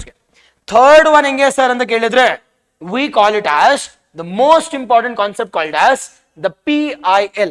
ನಾವು ಇವ್ರು verdict ಕೊಡ್ಬೇಕು ಅಂತಂದ್ರೆ case ಯಾರು file ಮಾಡ್ಬೇಕಲ್ವಾ? ಈಗ case ನಾನು ಫೈಲ್ ಮಾಡೋದಕ್ಕೆ ನನ್ನ ದುಡ್ಡಿಲ್ಲ. Can anyone file on behalf of me andre? Yes. And that remedy we call it as public interest litigation. It is also called as SIL. What is SIL? It is social interest litigation also. Social interest litigation also. We'll see all those things. Then with respect to LE ಅಂತಂದ್ರೆ it is the judicial remedies in an organized manner. ಅದಾದ್ಮೇಲೆ we'll be applying the same 7-pronged strategies.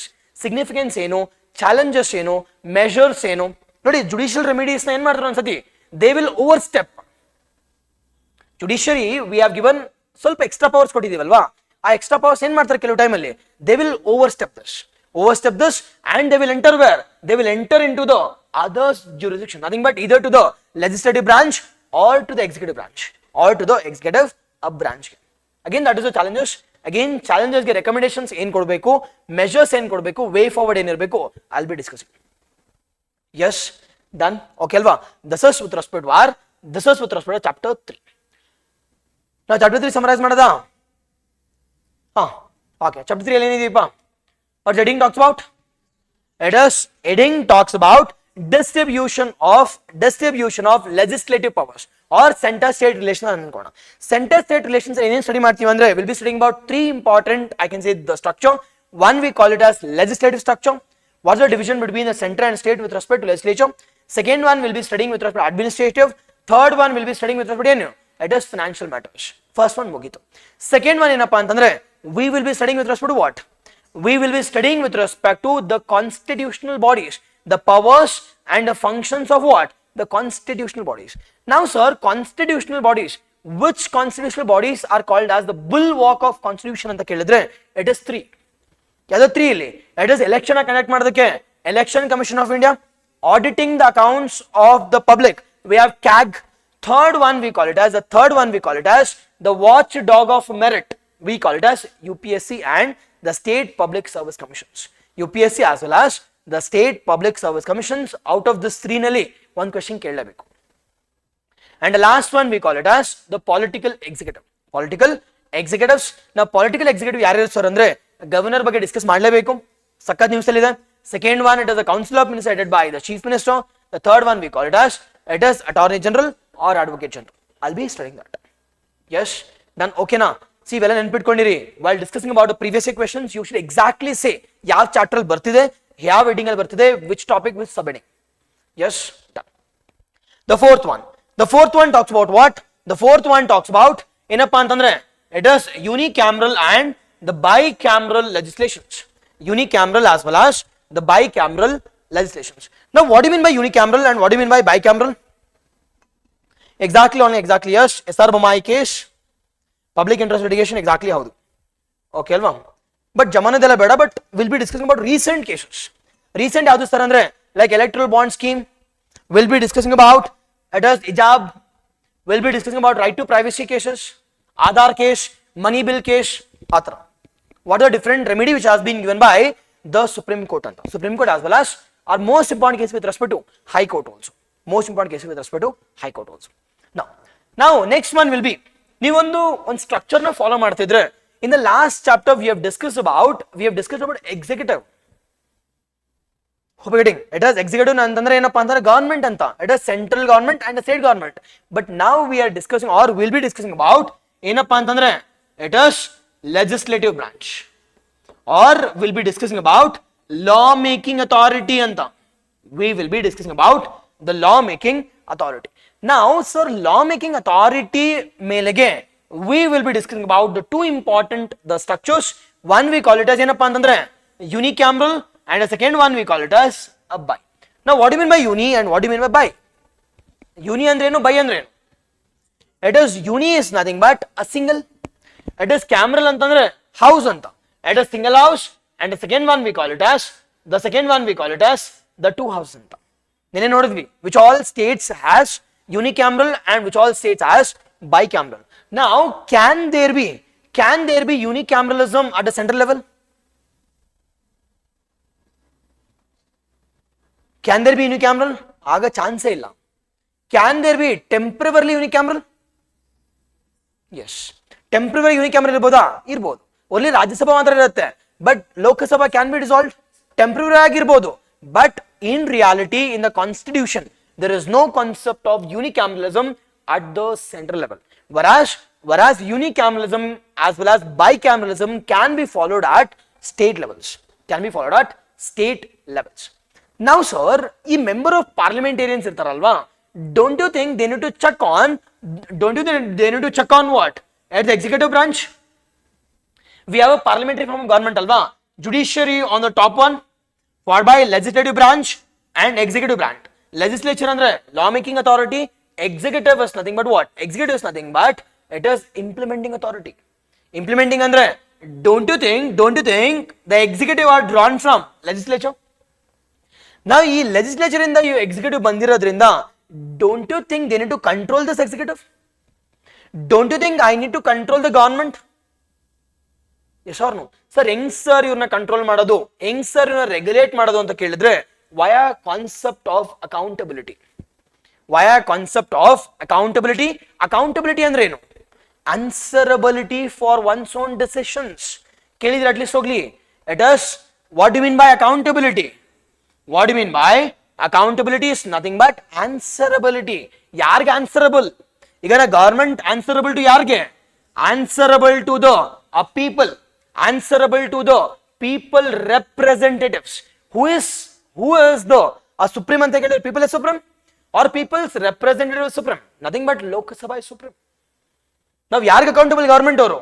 Government must be accountable to the lower house or Lok Sabha or people representatives ge, they need to be accountable.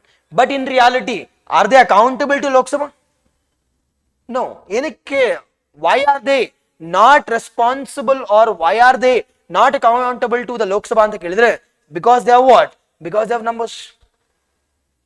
If they have numbers, they does not hold the accountability to the Lok Sabha. And this concept leads to what? This concept lead to the crisis of accountability. This leads to what? ಏನಾಗುತ್ತೆ ಇಲ್ಲಿ? ಈಗ for example, ನನ್ನ number ಇದೆ. Now think that India has 300, whereas opposition has only 200. ಈಗ ಏನು ಮಾಡಕ್ಕಾಗುತ್ತೆ ಈಗ? Will they be accountable to legislature? No. Now how can I make this house, or I can say how can I make this government accountable ಅಂತಂದ್ರೆ via a strong opposition. Via a strong opposition. A strong opposition ಬಂದ್ರೆ I can go for what? I can go for establishment of accountability. Establishment accountability ಹೆಂಗೆ sir ಅಂತ ಕೇಳಿದ್ರೆ via 0 hour, via question hour, via no confidence motion. ಕೇಳಿದಿರಾ? Via question hour, via no confidence motion, via 0 hour. All these things comes into place to establish what? To establish accountability of executive. Accountability of executive. Accountability of executive. Yes, this is our first one. Second one, we call it as delegated legislation. ಏನಪ್ಪ delegated ಅಂತಂದ್ರೆ? What do you mean delegated? Legislation ಅಂದ್ರೆ ಏನು? What do you mean by legislation? Law making. Delegated ಅಂತಂದ್ರೆ devolving the authority. This law making authority is the devolving authority to ಯಾರಿಗೆ? Or giving up the law making authority to ಯಾರಿಗೆ? Executives. And this delegated legislation is also called as sub legislation. It is also called as the rules, the policies. You can take an example of let us take an example of, I can say it is 106th Constitutional Amendment Act ಅನ್ನೋದನ್ನ ಯಾರು ತಂದಿದಾರಪ್ಪ? It has been brought in by it is executive ಅವರು. This has been brought in by government ಅವರು. Now this need to be passed where? This need to be passed in parliament or in legislature. Parliament or in legislature. Now parliament legislature pass ಮಾಡಾದ್ಮೇಲೆ who need to implement this? Executive. Now ಈ implement ಮಾಡಬೇಕಾದ್ರೆ can every legal provisions can be given by parliament? ಎಲ್ಲಾ ಕೊಡ್ತಾರ legal documents ನ? ಇಲ್ಲ. Nothing but ಇವ್ರು ಏನ್ ಕೊಡ್ತಾರೆ ಇಲ್ಲಿ? just they'll be providing what? Just a framework. They'll be just providing a framework. But if framework of flesh ಯಾರು sir ಕೊಡ್ತಾರೆ ಅಂತ ಕೇಳಿದ್ರೆ the flesh has been provided by again ಯಾರು? Executives. Now that power has been given by ಯಾರು? That power has been given by parliament to the executive to frame the laws. To frame the laws. Sir ಇದೆಲ್ಲ ನಂಗೆ ಅರ್ಥ ಆಗ್ತಿಲ್ಲ ಅಂದ್ರೆ take an example of CA, Constitutional Amendment Act, Constitutional Amendment Act or Citizenship Amendment Act ಅಂತ. Citizenship Amendment Act which has been brought in which year? It has been brought in 2019 ಅಲ್ಲಿ. But ಏನ್ ಮಾಡಿದ್ದಾರೆ? Just they have provided a framework. But ಇದನ್ನ ಹೆಂಗ್ implement ಮಾಡಬೇಕು, ಯಾರು ಮಾಡಬೇಕು, ಯಾರಿಗೆ ಮಾಡಬೇಕು, ಹೆಂಗ್ ಮಾಡಬೇಕು ಅಂತ ಯಾರು ಕೊಡ್ತಾರೆ? Executives. And this legislation we call it as what? This legislation we call it as sub legislation. It is also called as delegated authority of law making which has been given to yarge, which has been given to it is executives. Delegation of authority which has been given to yarge, executives. Law making power has been given to executives. As simple as that. Delegated antandre what do you mean delegated? It is law making authority which has been given to executives rather than holding. Sir ಏನಕ್ಕೆ sir ಅವ್ರು ಮಾಡಕ್ಕಾಗಲ್ವಾ ಲಾನ? ಅವ್ರಿಗೇನ್ ಮೈಪರನ? Why are they giving it to? Why are they giving the law making authority to government? So ಏನಕ್ಕೆ sir ಅಂತ ಕೇಳಿದ್ರೆ because we are the implementing ಅಲ್ವಾ, ಅವ್ರಿಗೆ ಗೊತ್ತಿರೋ ಏನ್ challenges ಅಂತ. What challenges they'll be facing while implementing on ground. Second ಏನಕ್ಕೆ sir ಅಂತ ಕೇಳಿದ್ರೆ this executive consists of ಯಾರು? the public servants also or the civil servants also, they'll be having expertise also. Whereas this MPs gain ತಲೆ ಬಿಡ ಗೊತ್ತಿರಲ್ಲ, ಏನ್ ಮಾಡೋದು ಅವ್ರೀಗ ಗೊತ್ತಿಲ್ಲ, ಅದಕ್ಕೆ ಏನ್ ಮಾಡ್ತಾರೆ, ನೀವೇ ಮಾಡ್ಕೊಂಡು ಸಾಯಿರಿ, ನಂಗೆ ಬೇಕಾಗಿಲ್ಲ ಕೆಲಸ. They are providing that law making authority to, it is the government. They are providing the law making authority to ಯಾರಿಗೆ, it is to the government. And this concept we call it as delegation of authority or law making authority which has been given to executive. These are the second or the third topic. Now the next one here is legislative procedures and establishment of what? Establishment of the parliamentary committees. Now don't you think we have different procedures for different types of bills? Now what are different types of bills we have? It is the legislative procedures ನೋಡೋದಾದ್ರೆ we have different types of bills. ನಾವು ಯಾವ್ಯಾವ bill sir ಅಂತ ನೋಡೋದಾದ್ರೆ ಯಾವ bills ಇದಾವಪ್ಪ? See first basic bill ಅಂತ ನೋಡೋದಾದ್ರೆ ordinary ಬಿಲ್ಗೆ ಡಿಫರೆಂಟ್ ಪ್ರೊಸೀಜರ್ಸ್ ಇದೆ, ಡಿಫರೆಂಟ್ ಪವರ್ಸ್ ಕೂಡ ಇದಾವೆ. ಲೋವರ್ ಹೌಸ್ಗೆ ಬೇರೆ ಪವರ್ ಇದೆ, ರಾಜ್ಯಸಭಾಗೆ ಬೇರೆ ಪವರ್ ಇದೆ. ಅದೇ ರೀತಿ it is money bill introduce ಮಾಡಿದ್ರೆ, ಈಗ ನೋಡಿ ಆಧಾರ್ ಬಿಲ್ ನ ಮನಿ ಬಿಲ್ ಆಗಿ ಪಾಸ್ ಮಾಡಿದೀವಿ. ಏನಕ್ಕೆ ಮನಿ ಬಿಲ್ ಆಗಿ ಪಾಸ್ ಮಾಡಿದೀವಿ? ಅಂಡರ್ 110 ಅಂತ ನೋಡೋದಾದ್ರೆ 110 ಸಬ್ ಕ್ಲಾಸ್ 1 ಏನಕ್ಕೆ ಸರ್ ಅಂತ ನೋಡೋದಾದ್ರೆ why? Because to bypass Rajya Sabha, nothing but Rajya Sabha can delay the bill for maximum ಎಷ್ಟು 14 days or maximum for 2 weeks. ಏನಕ್ಕೆ sir? Because the different bills has different legislative procedures, different types of legislative procedures. I'll discuss all those things on comparative ideology. In process the way where I need to introduce, who can introduce, where I can introduce, how we need to pass with what majority ella no. Yes, we'll see all those things easier ivella. Just I'm briefing it. Now with the last bill we call it as constitutional amendment bill anta. Constitutional amendment bill. Now idella ಆದ್ಮೇಲೆ ಇನ್ನೊಂದು ಓದಿರ್ತೀರಾ ನೀವು, mix of those two bills we call it as financial bills anta. Financial bill 1 and financial bill 2. Financial bill 1 and financial bill 2 anta. Yes, we'll see all those things with respect to legislative procedures. Now sir, ಈ law making authority ಮಾಡಬೇಕಾದ್ರೆ this parliament won't be having much expertise alva. ಈ expertise ಇಲ್ಲದೆ ಇದ್ದಾಗ don't you think I need to establish some expert committee grouping for detailed analysis alva? ಈಗ for example think that recent ಆಗಿ they brought in some UCC in Uttarakhand. Now UCC Uttarakhand ಅಲ್ಲಿ ತಂದಾಗ all the MLAs were not having much expertise on the UCC bill. ನಾವ್ ಏನ್ ಮಾಡ್ಬೇಕು ಈಗ ನಾನೀಗ? I need to establish what? A committee. That is parliamentary committee or legislative committee establish ಮಾಡಬೇಕು. That committee will be having ಯಾರು? The members of that house, and we can also invite the expertise also, and we'll be getting that suggestion and we'll be giving or sending back that recommendation to yarge, to the house. And such committees we call it as the legislative committees. Now legislative committees ali there are two types of legislative committees. One we call it as the standing committees, kelidira. One we call it as standing committees, and the second one we call it as ad hoc committees. Standing andre enu, ad hoc andre enu? What do you mean by standing and what do you mean by ad hoc? Exactly yes, 110 subclause 1. Yes, 14 days or 2 weeks.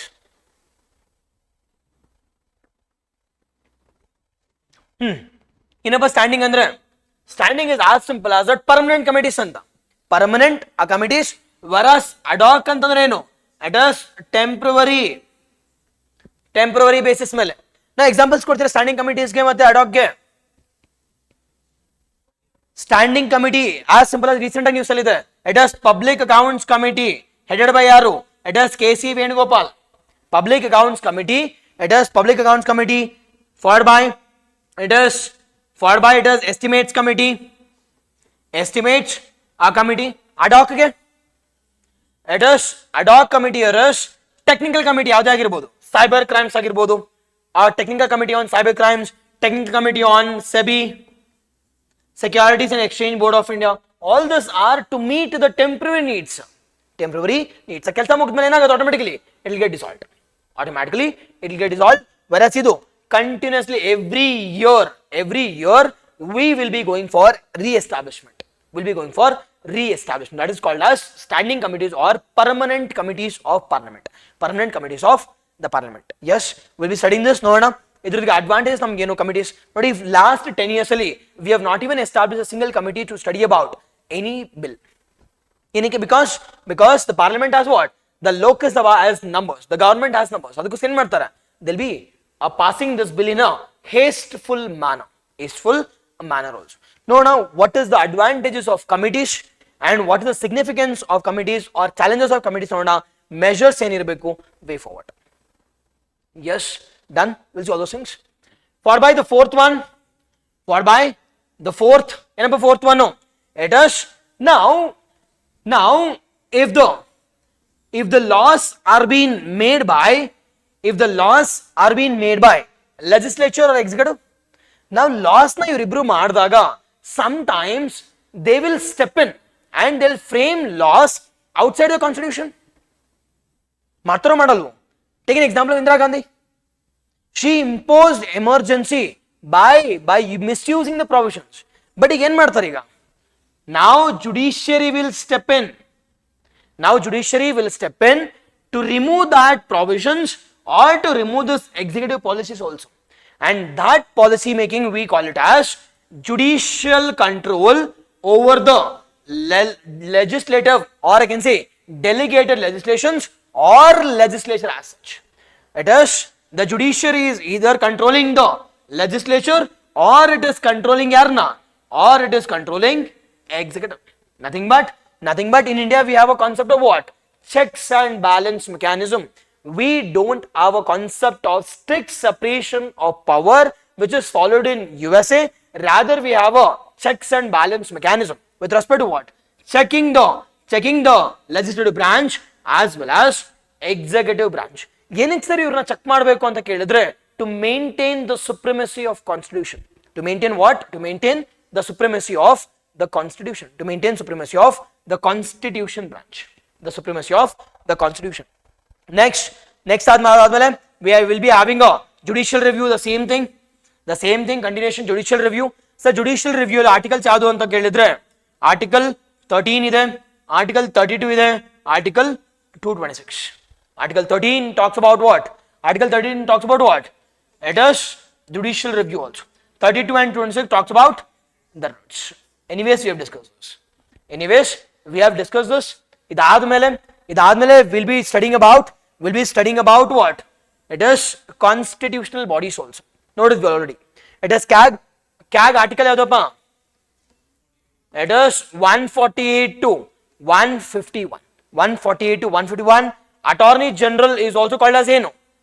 Attorney General of India is also called as the lawyer to the government of India. At state level we'll be having what? We'll be having ಯಾರು? Advocate General. We'll be studying all those things. Yes, simpler mannerly articles ಯಾವುದು? What are the powers and functions of CAG? What are the powers and functions of Attorney General, Advocate General ಬಗ್ಗೆ ಎಲ್ಲ study ಮಾಡ್ತೀವಿ. Okay ಅಲ್ವಾ? as simple as that. ಇಲ್ಲಿ ಏನು study ಮಾಡ್ತೀವಪ್ಪ ಬೇಗನೆ? 4th chapter ಅಲ್ಲಿ it is 4th chapter talks about unicameral and bicameral legislatures. ನಾವು unicameral ಮತ್ತು bicameral legislature ಅಲ್ಲಿ first ಏನು ಸ್ಟಡಿ ಮಾಡ್ತೀವಿ? It is first we'll be studying about a concept of functions and crisis of accountability. Major agi we need to control the executive because this executive they are accountable to yahavske. It is parliament in general and Lok Sabha in specific. And this type of government we call it as parliamentary form of government. That is under article 74 and 75 or 163 and 164. 163 as well as 164 talks about it is the parliamentary form of the government. No another ಬಗ್ಗೆ for by we'll be studying about ಇದಾದ್ಮೇಲೆ we'll be talking about delegated authority or delegation of legislative authorities. It's also called as sub laws, rules, policies anta. ಅದಾದ್ಮೇಲೆ we'll be studying about legislative policies or legislative procedures as well as establishment of the parliamentary committees or legislative committees, as simple as that. Legislative committees. Admele, we'll be studying about what?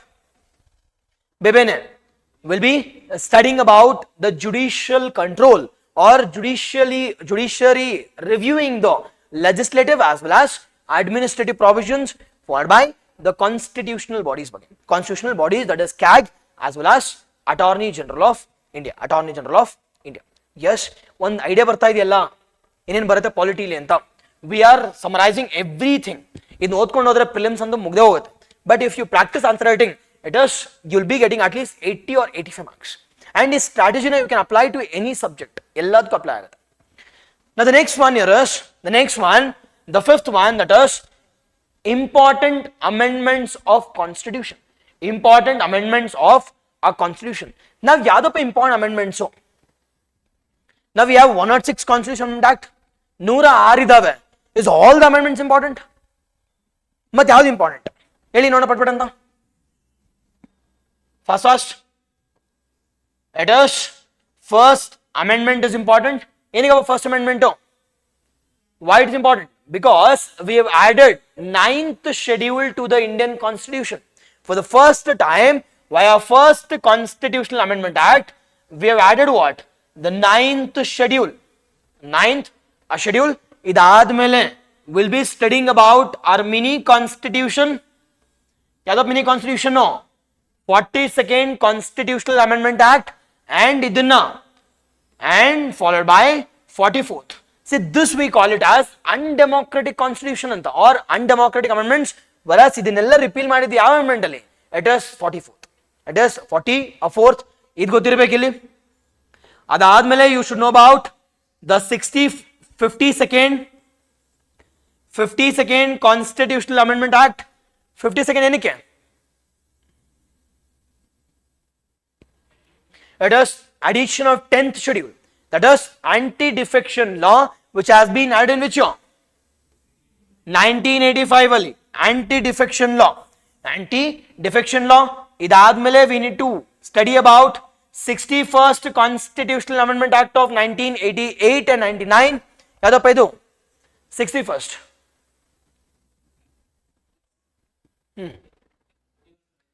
It is universal adult franchise, that is reduction of age, voting age from ಎಲ್ಲಿಂದ ಎಲ್ಲಿವರೆಗೂ? It is 21 to 18 years of age. 21 to 18. ಇದಾದ್ಮೇಲೆ at least you need to know about 73rd and 74th Constitutional Amendment Act. ಇಲ್ಲೇ ಇದೆ ನೋಡಿ, 73rd and 74th Constitutional Amendment Act, which talks about what? Which talks about decentralized governance. Which talks about decentralized governance. See, ಅಲ್ಲಿ ಕಥಾ ಪುರಾಣ ಬರ್ತಾ ಇರುತ್ತೆ, but the same heading called as decentralized governance. It is also called as the third tier government. The third tier government, which talks about 73rd and 74th. 73rd ಏನು? 73rd talks about the panchayat. 74th talks about municipalities. 73rd talks about panchayats and 74th talks about municipalities. Okay, ಇದಾದ್ಮೇಲೆ we need to study about 86th Constitutional Amendment Act. 86th ಏನು? 86th talks about, it is education, that is the right to education has been made as a fundamental right. KPSC ಮತ್ತೆ question ಕೇಳಿದ್ದಾರೆ. It is 45 has been repealed, followed by addition of the last fundamental right. Addition of the last fundamental right, that is 11th fundamental right, has been added. The 11th fundamental right has been added via this 86th Constitutional Amendment Act. ಅದಾದ್ಮೇಲೆ 91st ಗೊತ್ತಿರಬೇಕು. ಏನಪ್ಪ 91st? 91st talks about the strength of the Council of Ministers should not exceed what? Should not exceed 15%. Should not exceed 15% of the House. But exception no? It is Delhi ಗೆ 10%. Except Delhi, that is Delhi COM should consist of only the 10% of the House. 10% of the House. ಇದಾದ್ಮೇಲೆ the most important one is the cooperatives ಗೊತ್ತಿರಬೇಕಿಲ್ಲಿ. The cooperatives, ಎಷ್ಟಪ್ಪ cooperatives ಏನು? 97. ನಮ್ಮ HK ಇದು it is 98. NJS ಇದು 99. 100. Enclaves, exchange of enclaves, ಇಲ್ಲಿಂದ continuous 106 ವರೆಗೂ ಗೊತ್ತಿರಬೇಕು. 97 talks about cooperatives, that is 43. 43B has been added. 43B has been added. It is Kalyana Karnataka region or Hyderabad Karnataka region. 99 talks about NJAC. NJAC has been repealed now.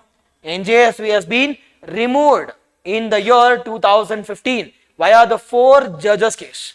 Via the 4 judges case, we have repealed this NJAC. At least vela odidira. Yes, it is 100 talks about exchange of enclaves. Exchange of enclaves. It is 101 talks about, it is GST. 102 talks about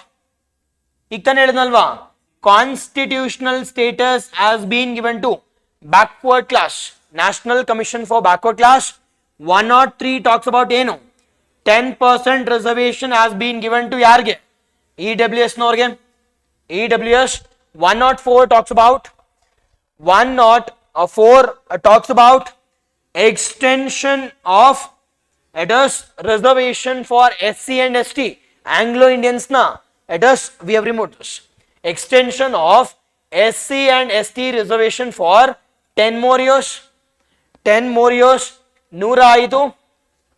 It is restoration of the powers of the states with respect to identification of what? OBC reservation. OBC reservation in Mikidu Nura Arned Gotide, example Kelidar already. Example UPSC kuda kelidare, KPSC kuda kelidare. It is 106 talks about 1/3 reservation or 33% reservation which has been given to yarge, which has been given to women with respect to the lower houses. Lower houses including Union Territory of Delhi. Including Union Territory of Delhi. At least important amendments must be there in your tips. Is gottidre more than sufficient? Now sir, idella admele ಏನು sir ಮಾಡಬೇಕು ಅಂತ ಕೇಳಿದ್ರೆ ನಾವು ಈ amendments ಮಾಡಬೇಕಾದ್ರೆ can I amend whatever I can do? No, I need to follow the most important principle called as the basic structure doctrine should keep in your mind while going for amendment procedure. Now ಈ basic structure ಓದಬೇಕಾದ್ರೆ I'll be teaching you with respect to what is the amendment procedure. What is the amendment procedure which is mentioned in the constitution under which part? Under which part? Under which part? Under part 20. Under part 20 or under article 368. Under article 368, what is the procedure which has been mentioned in the Elinda adopt ಮಾಡ್ಕೊಂಡಿದ್ದೀವಿ. Amendment procedure has been taken up from Elinda ಅಂತ. I'll be discussing all those procedures. Who can introduce? Where can I introduce? What is the type of majority which is required under Article 368? Which all parts can I amend this by keeping the basic structure doctrine which is in mind? This has been provided under Keshwananda Bharati case. Under the Keshwananda Bharati case in the year 1973 nalli. 1973. Is this basic structure doctrine? Is it mentioned in Indian Constitution? No, it is just a judicial innovation. It is just a judicial innovation. This has been given by judiciary. This has been given by judiciary, and it is not mentioned in the. It is Indian Constitution. We'll be studying this. We will be studying this under basic structure doctrine. Adadmele we'll be studying about emergency provisions. Emergency provisions. Now emergency provisions study ಮಾಡಬೇಕಾದ್ರೆ we will be studying about 3 types of emergency. We'll be studying about emergency. 3 types of emergency. ಯಾವ emergency? It is national emergency anta. We'll be studying about constitutional emergency. We'll be studying about the third emergency. We call it as financial emergency. We'll be studying about financial emergency. National emergency ಯಾವ article? 352, 352. Financial emergency, it is 360. Constitutional emergency or state emergency or presidential emergency. Article ಯಾವುದು? 356 +4 add ಮಾಡಿ ಅಷ್ಟೇ. +4. And we'll be discussing about in detail how many times it has been introduced or imposed ಎಷ್ಟು ಜನ ಮಾಡಿದ್ದಾರೆ, what majority is required, what is the time period, for how many time we can extend this, everything I'll be discussing based on the mains perspective as well as the prelims perspective also. Prelims perspective also via emergency provisions. Yes, now in the words of Ambedkar ಏನು ಹೇಳ್ತಾರೆ emergency in the words of I can say the Ambedkar, this emergency will be a dead letter anta, will be a dead letter, ಇದನ್ನ ಯಾರು use ಮಾಡಲ್ಲ ಅಂತ. But ಆದ್ರೆ this has been misused by who? This has been misused by central government, and now this has become what? A deadliest weapon in the Indian constitution. Dead letter ಬದಲು ಏನಾಗಿದೆ? Deadliest weapon. Deadliest a weapon. Yes, we'll be studying this. ಅದಾದ್ಮೇಲೆ the third one we call it as decentralization. We call it as the decentralization. ಇಲ್ಲಿ ಮೂರೇ ಓದಬೇಕಾಗಿರೋದು ಇಲ್ಲಿ. One we call it as important amendments. Important amendments na I need to keep in mind the basic structure doctrine. Second topic we call it as emergency provisions, and the third one we call it as the decentralization. Now decentralization andre ಏನು sir? Decentralization, was it present since independence? No, the concept of decentralization has been practiced since time immemorial. Time immemorial ಇಂದ ಇತ್ತು, but ಆದ್ರೆ constitutional status ಕೊಟ್ಟಿದೆ ಅವಾಗ. Constitutional status has been provided in which year? 1992 ನಲ್ಲಿ. 1992 via ಹೆಂಗೆ 73rd and via 74th Constitutional Amendment Act, and we have provided a status called as the third tier government. The third tier government, establishment of democratic decentralization. Democratic decentralization. Pakka question kellebeku. Now while discussing about this decentralization, I'll be discussing about a concept of ಏನಪ್ಪಾ ಅಂತಂದ್ರೆ it is PESA ಬಗ್ಗೆ. ಯಾವ year ಅಲ್ಲಿ? 1996. What is PESA? Panchayat extension to scheduled areas. 1996. ಇದು miss ಆದ್ರೆ ಪಂಚಾಯತ್ ಅಥವಾ municipalities ಬಗ್ಗೆ question miss ಆದ್ರೆ the next question will be on what? It is PESA or the question will be on FRA. ಸಖತ್ news ಅಲ್ಲಿ recent ಆಗಿ it is Forest Rights Act of 2006. It is also called as Scheduled Tribes and Other Forest Dwelling Rights Act of 2006. Scheduled Tribes and Other Forest Dwellers Rights Act of 2006. ಪಕ್ಕಾ question ಕೇಳ್ತಾರೆ. ನೆನ್ನೆಲ್ಲ news ಅಲ್ಲಿ ಇದೆ. Because ಏನಕ್ಕಪ್ಪ news ಅಲ್ಲಿ ಅಂತ ಕೇಳಿದ್ರೆ this NTCA, what's NTCA? National Tiger Conservation Authority has given a letter to 19 states to I can say evacuate the villages from the core zone of tiger reserves.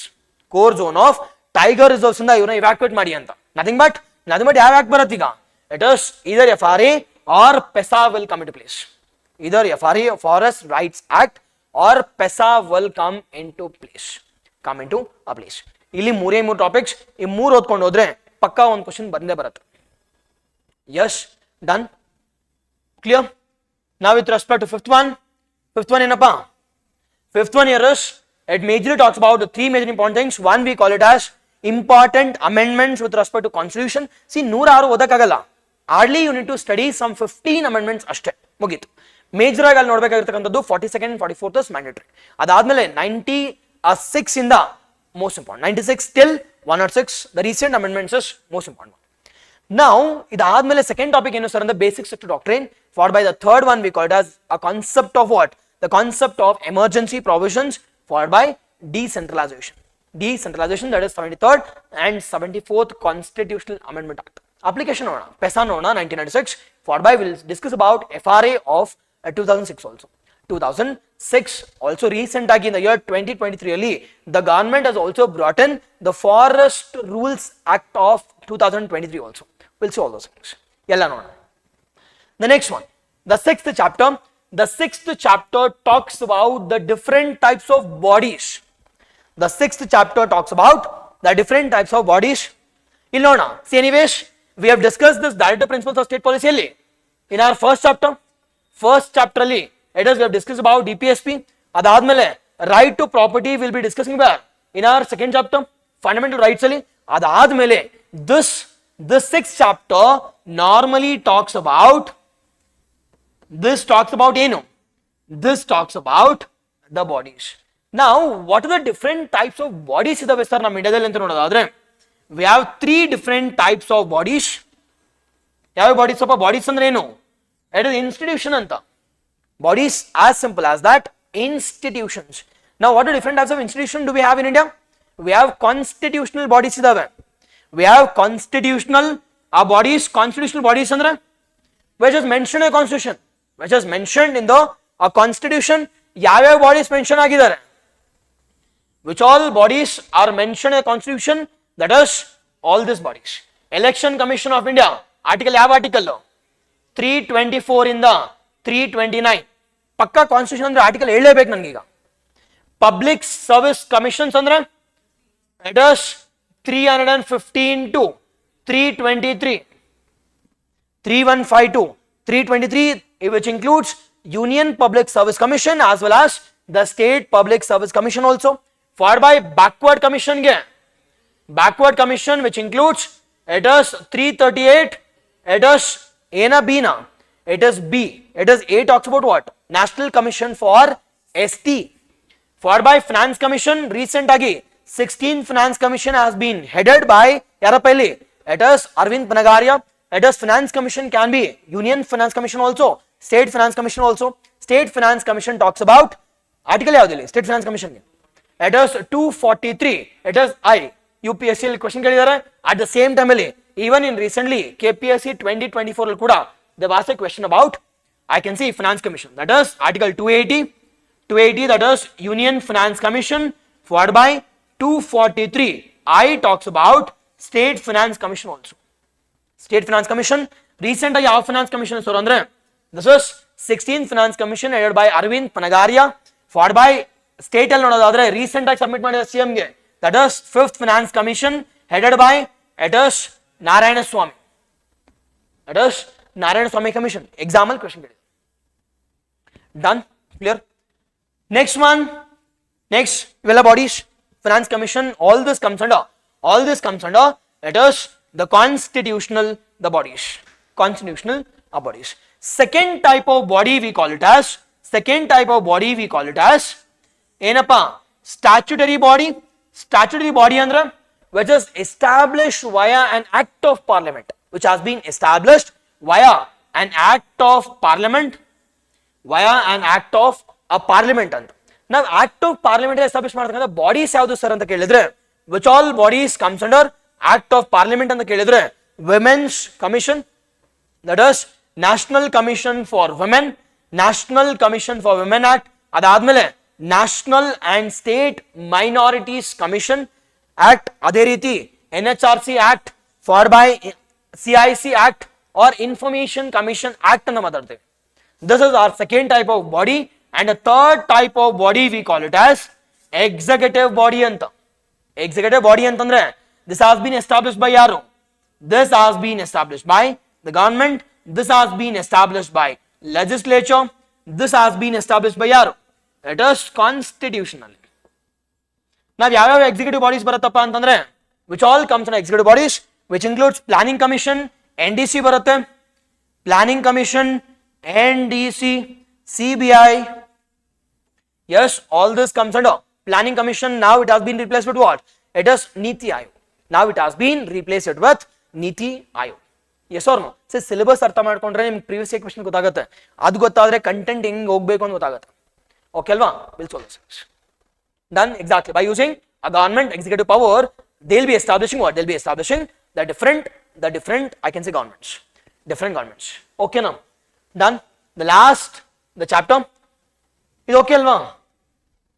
Fifth or sixth one talks about majorly about the different types of bodies. Yeah, the type of bodies. It has the constitutional bodies as well as a constitutional, statutory as well as executive bodies. The last chapter, anyways, it is easier one. Enapa easier really, which talks about services under the union and the states. Now, which all services comes under union and state? Nene hint kodidina illi. It is the public services or the civil servants. Civil servants, they'll be working under both the governments, that is union government under kuda, at the same time yaar under it is state government under kuda, union government ಯಾರು ಬರ್ತಾರೆ? All India services. It is all India services. ಅದಾದ್ಮೇಲೆ central services, all India services as well as central services. ಇಲ್ಲಿ ನೋಡೋದಾದ್ರೆ it is state civil services. State civil services. I'll be discussing about all the conditions with respect to what is steel frame, what is significance of the civil servants, both at the union as well as at the state levels. What are the significance of this? Challenges in face ಮಾಡ್ತಿದ್ದಾರೆ ಇವರು, followed by measures, recommendations, way forward. Recommendations as well as way forward. Okay, alva. This is about 7 chapters of, I can say, the polity as well as governance. ಈಗ ನೋಡ್ಕೊಂಡು ಹೋಗೋಣ ಒಂದಾಗಿ ಯಾವ chapter ಇಂದ ಹಿಂಗ್ question ಕೇಳಿದ್ದಾರೆ ಅಂತ. ಈಗ ನೀವೇ ಟಿಪ್ಸ್ ಎಲ್ಲ ಹೇಳ್ಬೇಕೀಗ. Shall we summarise all the 7 chapters? Okay ಅಲ್ವಾ? ಪಟ್ಪಟ್ ಹೇಳಿ. ಫಸ್ಟ್ ಚಾಪ್ಟರ್ ಏನಿದೆ? It is first chapter talks about nature of Indian constitution. ಈ ನೇಚರ್ ಆಫ್ ಇಂಡಿಯನ್ ಕಾನ್ಸ್ಟಿಟ್ಯೂಷನ್ ಅಲ್ಲಿ ಏನೇನ್ ಸಿಲೆಬಸ್ ಇದೆ ಈಗ ಗೊತ್ತಿರಲೇಬೇಕು ನಿಮ್ಗೆ.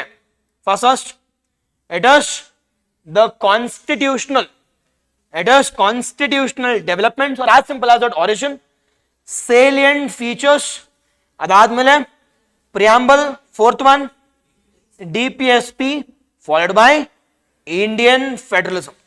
Indian federalism. Okay, now first one. Second chapter talks about the fundamental rights. Now fundamental rights ali we'll be studying about the types of fundamental rights. Nam gottide: right to equality, right to freedom, right against exploitation, right to religion, followed by it is cultural education right, constitutional remedies. Adadmele we'll be studying about the preventive measures of SC and ST, followed by that is the National Commission for SC, National Commission for ST, National Commission for backward class, National Commission for the backward class. Okay, now that's 2 chapters. Third chapter talks about what? It is distribution of powers between the center and the states. Now center and state na discuss ಮಾಡಬೇಕಾದ್ರೆ we'll be studying about legislative, followed by administrative, followed by financial, ಅದಾದ್ಮೇಲೆ we'll be studying about the powers and the functions of what? That is the constitutional bodies. Major ಆಗಿ ನೋಡೋದಾದ್ರೆ discuss ಮಾಡೋಣ ಇಲ್ಲ ಬಿಟ್ಟಾಕೋಣ. It is CAG ಬಗ್ಗೆ discuss ಮಾಡ್ತೀವಿ. We'll be studying about UPSC or PSCs. We'll be studying about Election Commission of India. We'll be studying about what? We'll be studying about the third one called as it is the state executive bodies. State executive bodies are included ಆಗ್ತಾರೆ ಇಲ್ಲಿ. It is governor of the state. We'll be studying about Council of Ministers headed by Chief Minister, followed by Advocate General. Followed by Advocate General. This is our third chapter. ನೆನ್ಪಿಟ್ಕೊಳ್ಳಿ, ಏನಕ್ಕೆ ಅಂತ ಗೊತ್ತಾಗುತ್ತೆ. C ನನಗೆ marks ಬಂದಿಲ್ಲ, ನನಗೆ ಏನು discuss ಮಾಡಲ್ಲ. That is my strategy also. It is fourth one ಏನಪ್ಪ? It is fourth one talks about that is legislatures ಅಂತ ಆರ್ ಲಾ ಮೇಕಿಂಗ್ ಅಥಾರಿಟೀಸ್. ನಾವು ಲಾ ಮೇಕಿಂಗ್ ಅಥಾರಿಟೀಸ್ ಅಲ್ಲಿ first one it is unicameral as well as the bicameral. Second one will be talking about a concept of accountability. Third one will be talking about the delegated authority or delegated legislation. We'll be talking about that is procedures with respect to law making, as well as we'll be talking about the different committees ಬಗ್ಗೆ ನೋಡ್ತೀವಿ. ಅದಾದ್ಮೇಲೆ ಬೇಬೇನೆ we'll be talking about a concept of judicial, the review also. We'll be talking about a concept of judicial review. ಅದಾದ್ಮೇಲೆ different, that is the CAG ಬಗ್ಗೆ ನೋಡೋದು, followed by Attorney General of India, that is lawyer of the union, that is the lawyer to the union government. Yes, this is about our fourth chapter. Fifth chapter, it is fifth chapter ಏನು? It is important amendments ಬಗ್ಗೆ. ಅದಾದ್ಮೇಲೆ we'll be discussing about basic structure doctrine ಬಗ್ಗೆ, basic structure doctrine, followed by second one we'll be discussing about a concept of what? Concept of emergency provisions in India, and the last one we call it as the decentralization, a concept of what? That is the decentralization, concept of the decentralization. Major agi we'll be studying about that is 73rd and 74th Constitutional Amendment Act. Okay, tips ಅಲ್ಲಿ ಇದೆಯಲ್ಲ, done. The sixth one The sixth one talks about bodies anta. In Mickey anyways we'll be covering under the first and second chapter, that is DPSP and right to property. Alle cover ಮಾಡ್ಕೋಣ. It is bodies ಬಗ್ಗೆ ನೋಡೋದಾದ್ರೆ we'll be studying about the three types of bodies: constitutional bodies, statutory bodies and executive bodies. ಇದಾದ್ಮೇಲೆ ನೋಡಿ ನಿಮ್ಗೆ ಎಷ್ಟು ತೃಪ್ತಿ ಅನ್ಸಿರುತ್ತೆ, ನನ್ಗೆ ಗೊತ್ತಲ್ಲ ಇವೆಲ್ಲ ಅಂತ. ಇವೆಲ್ಲ ನಿಮ್ಗೆ ಗೊತ್ತಿದೆ, ಬಟ್ ಆನ್ಸರ್ ರೈಟಿಂಗ್ ಬರಕ್ಕೆ ನಿಮ್ಗೆ ಗೊತ್ತಿಲ್ಲ. ಏನಕ್ಕೆ ನೀವು ಪ್ರಾಕ್ಟೀಸ್ ಮಾಡಿರಲ್ಲ. That's the reason. It is constitutional bodies ಅಲ್ಲಿ ಹೇಳಿ, ಕಾನ್ಸ್ಟಿಟ್ಯೂಷನಲ್ ಬಾಡೀಸ್ ಯಾವ್ದು ಬರ್ಬೋದು ಇಲ್ಲಿ? ಇಟ್ ಕ್ಯಾನ್ ಬಿ ಕ್ಯಾಗ್ ಬರ್ಬೋದು, ಬುಲ್ವಾಕ್, ಇಟ್ ಕ್ಯಾನ್ ಬಿ ECI ಬರ್ಬೋದು, ಇಟ್ ಕ್ಯಾನ್ ಬಿ PSC ಬರ್ಬೋದು, it can B finance commission ಬರ್ಬೋದು. Anyways, backward we have covered under the second chapter. Yes, statutory bodies ಬಗ್ಗೆ ನೋಡೋದಾದ್ರೆ we have different statutory bodies. One we call it as human rights, National Commission for Human Rights, National Commission for Women, National Commission for Minorities, National Commission or with respect to Information Commission. Executive bodies ನೋಡೋದಾದ್ರೆ we have only dedicated authority called as Niti Aayog. As of now, Planning Commission as well as NDC has been submerged into a single authority called as Niti Aayog in the year 2015, 1st January 2015 ಅಲ್ಲಿ we have submerged all these bodies into a single authority called as Niti Aayog. ಕೇಳಿದ್ರೆ ಒಂದೇ question ಕೇಳಬೇಕಷ್ಟೇ. Yes, and the last one we call it as the 7th chapter. Anyways, ಗೊತ್ತಿದೆ, it is about the union and the state services. Union and the state services. ಈಗ ನೋಡ್ಕೊಂಡು ಹೋಗೋಣ ಒಂದೊಂದಾಗಿ. Yes, this is about our syllabus part. Now we'll be discussing about it is previous year questions. ಎಲ್ಲಿಂದ ಹೆಂಗೆ ಬಂದಿದೆ ಅಂತ ನೋಡೋಣ. ನೀವು ಹೇಳ್ಬೇಕು ಈಗ ಪಟ್ಪಟ್ ಅಂತ ಯಾವ ಚಾಪ್ಟರ್ ಏನೇನು ಅಂತ. ಫಸ್ಟ್ ಕ್ವೆಶ್ಚನ್,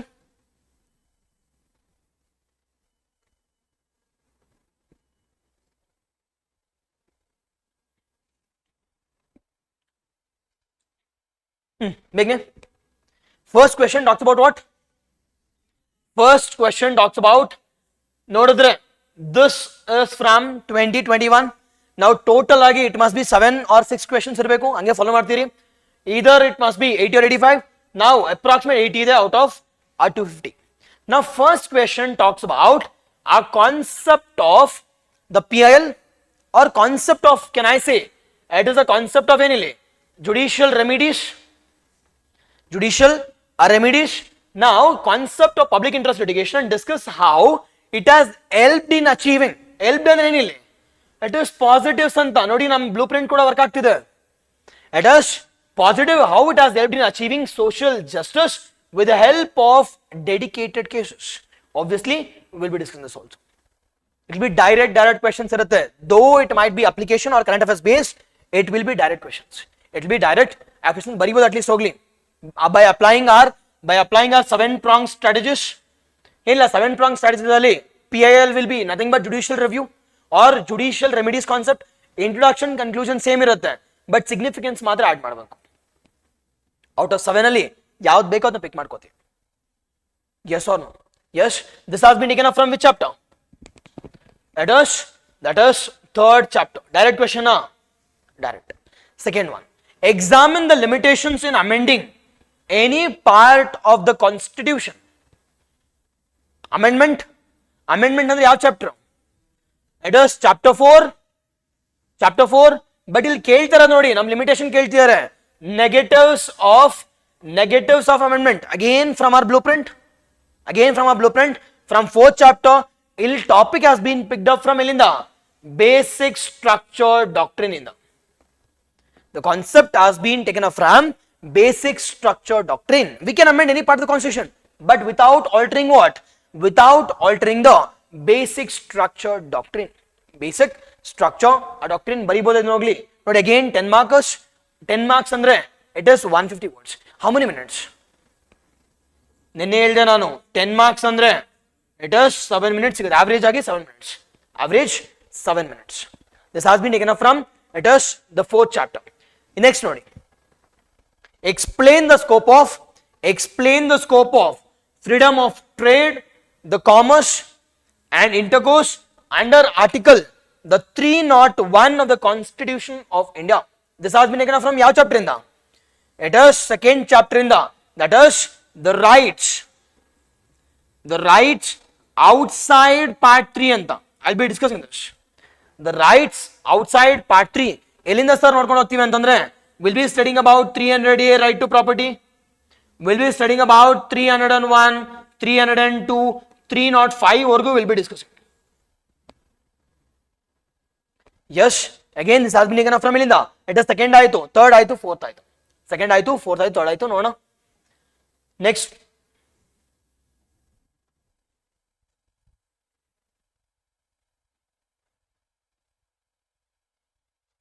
ಎಲ್ಲಿಂದ, it is right to privacy, right to privacy as a fundamental right, right to privacy as a fundamental right, under which judgment ಅಲ್ಲಿ, ಪುಟ್ಟಸ್ವಾಮಿ judgment, ಯಾವ article, article 21, which chapter, it is second chapter, ಯಾವ ಒಂದು ಸಬ್ topic ಅಂತ ನೋಡೋದಾದ್ರೆ it is right to freedom,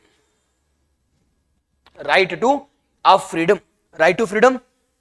For by next one, rights and duties are closely related and cannot be separated from, it is nothing but fundamental rights, as simple as that. Fundamental duties, again we have discussed about part 4A of Indian Constitution, which has been established on the recommendation of Swaran Singh committee recommendations, again on this topic, on this a topic again from Melinda, again from second chapter, again from second chapter, and linked it with what, linked it with part 4, that is part 4 talks about DPSP as well as fundamental duties, fundamental duties. Total ಎಷ್ಟು question ಆಯ್ತು, 5 followed by 2 7. ಎಲ್ಲಿಂದ, preamble ಡೈರೆಕ್ಟಾ, it is first chapter ಇವಾಗ cover ಆಯ್ತಾ, first chapter ಆಯ್ತು, second ಆಯ್ತು, third ಆಯ್ತು, fourth ಆಯ್ತು, even fifth is also done. Next is, what is preamble in the Indian Constitution? Discuss the golden goals that outlined in the preamble of Indian Constitution. Goals andre ಏನು, nothing but objectives, nothing but the objectives. What are the objectives we need to achieve? ಏನು objectives ಅಪ್ಪ, justice, liberty, equality, fraternity ಬರೀರಿ ಅಷ್ಟೇ, ಬರ್ರೆ ಮುಗೀತು. yes or no? ಒಂದು ಸ್ವಲ್ಪ confidence ಬರ್ತಿದ್ಯಾ? Yes, it is next one, ಯಾವ ಚಾಪ್ಟರ್ ಇಂದ, ಬೇಬೇನೆ, which chapter, legislative procedures, it is fourth ಅಲ್ವಾ, it is third talks about centre state, fourth talks about legislative procedures. Money bill ಕೇಳಿದಾರೆ, it can be money bill ಆಗಿರ್ಬೋದು, ordinary bill, it can be constitutional bill, or it can be financial bill. It is, what is money bill, already held article 110 clause subclause 1 as well as 109 anta, 109 and 110 talks about money bill. What is the legislative procedure regarding nodi, regarding ordinary bill and money bill anta kelidare. Anyways we'll be discussing this ordinary money bill as well as the constitutional amendment bill kuda. You nodi 15 marks, this to us 15 in ಮಿಕ್ಕಿದ 5 ಎಷ್ಟಾಯ್ತು, it is ಹೆಂಗ್ ಕೇಳಿದಾರೆ, it is 5 questions carrying how many, 10 marks, and rest 2 questions carrying, it is 15 marks. ಇಲ್ಲಿ ನೋಡೋದಾದ್ರೆ it is 50, it is 30, ಎಷ್ಟಾಯ್ತು 80. Satisfy ಆಗ್ತದೆಯಾ? 80 or 85 ಇರಬೇಕು, 7 or 6 questions ಇರಬೇಕು, 7 or 6 questions, total 7 ಆಯ್ತಲ್ವಾ, 7 or 6 questions, 80 or 85 ಇರಲೇಬೇಕು. ನಮ್ಗೆ 7 ಸ್ಯಾಟಿಸ್ಫೈ ಆಯ್ತು, 18 ಆಯ್ತು, ಬಟ್ ನೋಡೋಣ ಒಂದೇ ವರ್ಷನ ಫಾಲೋ ಮಾಡ್ತೀರಾ, ಬಟ್ ನೋಡೋಣ. This is with respect to our 2021. Next is from 2015 ಇಂದ, I'm going backwards. It is 2021, 2015. Now 2015 ಇಂದ first question ನೋಡಿ, it is 12 marks, 12 marks, 12 marks, 12 marks ಎಷ್ಟು ವರ್ಡ್ಸ್ ಸರ್ ಅಂತ ಕೇಳಿದ್ರೆ, it is in the range of 200 to 220 ಬರ್ದ್ರೆ ಸಾಕು, 200 to 220 ಬರ್ದ್ರೆ it is more than sufficient. Now first question talks about discuss the religious, the cultural and educational rights. ನೆನ್ಪಿಟ್ಕೊಳ್ಳಿ, most important ಕಾಮ ಇರೋದಿಲ್ಲಿ. it is article ಯಾವ್ಯಾವ್ದು ಇಲ್ಲಿಂದ 25 to 28 ಬರೀಬೇಕು. ಅದಾದ್ಮೇಲೆ 29 and 30 ಬರಿಬೇಕು. Provided under the Indian Constitution, which chapter? It is second chapter direct. Yes. Next question ನೋಡಿ. The powers and functions of the governor of Indian states resembles that of the president of union government. We don't have a specific topic on president, but they are just comparing. Almost same alva. Yav chapter? It is third chapter. That is last subtopic. Last a subtopic in the ಇಲ್ಲಿ topic ಯಾವ್ದಪ್ಪ ಅಂತಂದ್ರೆ ಆ topic on governor. Topic on the governor. Topic on the governor. Okay ಅಲ್ವಾ, ಬರಿಬೋದಾಯ್ತು ಹೋಗ್ಲಿ. Direct question. Next one, explain the powers of parliament. Explain the powers of parliament on what subject? It is the state as subject. Explain the power with respect ಏನಪ್ಪಾ ಅಂತಂದ್ರೆ parliament on the state as subject. With respect to a state subject, ಯಾವ chapter ಇಂದ ಬೇಗನೆ? It is fourth chapter. Fourth chapter talks about what? Fourth chapter talks about unicameral and bicameral. As simple as that, legislature anta. As simple as that, legislature. Subtopic elinda. Subtopic has been taken up from elinda. It is legislative. Legislative, the procedures anta. Legislative, the procedures. Sir, normal ಆಗಿ ಏನೇನು ಬರಿಬೇಕು sir ಇಲ್ಲಿ ಅಂತ ಕೇಳಿದ್ರೆ, we will be talking about 249. We'll be talking about 250, 250 ಇಂದ 254 ವರೆಗೂ. But not ಏನೇನು ಅಂತ. We'll show those things. Yes, but at least ಒಂದು ಸ್ಯಾಟಿಸ್ಫ್ಯಾಕ್ಷನ್ ಆಗ್ತಿದೆಯಾ ಸರ್, ಸಿಲೆಬಸ್ ಇಂದಾನೆ ಕ್ವೆಶ್ಚನ್ಸ್ ಕೇಳ್ತಿದ್ದಾರೆ ಅಂತ. ನೆಕ್ಸ್ಟ್ ಒನ್, ಕ್ಯಾಗ್ ಯಾವ್ದ್ರಿಂದ? Bodies. It can be from fourth also. Normal it can be ಆ constitutional bodies also. Constitutional bodies ಅಂದ್ರೆ 6th chapter or 4th chapter. 6th chapter or the 4th chapter. Direct question. Discuss the appointment, the term, the duties and the powers of the comptroller and auditor general. Who is the CAG? It is Girish Chandra Murmu or GC Murmu. GC Murmu. Okay alva, nalakaitu. 4 questions.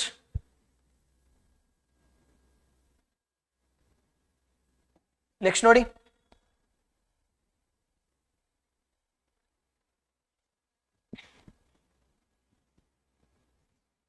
Now next one, Helena. Direct question. Delegated legislation. Delegated legislation. 4th chapter, the power of delegation by the parliament and state legislature to the yarge executives, or as simple as that governments ke with suitable restrictions. Obviously there irutte suitable restrictions ಇದೆ ಇರುತ್ತೆ. Discuss again 12 marks. 4th chapter ಇಂದ direct ಅದಕ್ಕೋಸ್ಕರ ಜಾಸ್ತಿ ಕಷ್ಟಪಡಬಾರ್ದು. Direct questions ಇರುತ್ತೆ. You need to go for making notes ready with answer writing also. ಆ study ಮಾಡ್ಕೊಂಡು ಹೋದ್ರೆ ಮುಗೀತು. For by next one, it is discuss effect of 42nd and 40 the 4th on the basics doctrine. ಯಾವ chapter? It is the 5th chapter. Direct question basic doctrine ನೋಡಿ. ಮತ್ತೆ basics doctrine ಮೇಲೆ ಪಕ್ಕಾ question ಬರ್ತಾನೆ ಇದೆ. ನೆಕ್ಸ್ಟ್ ಒನ್,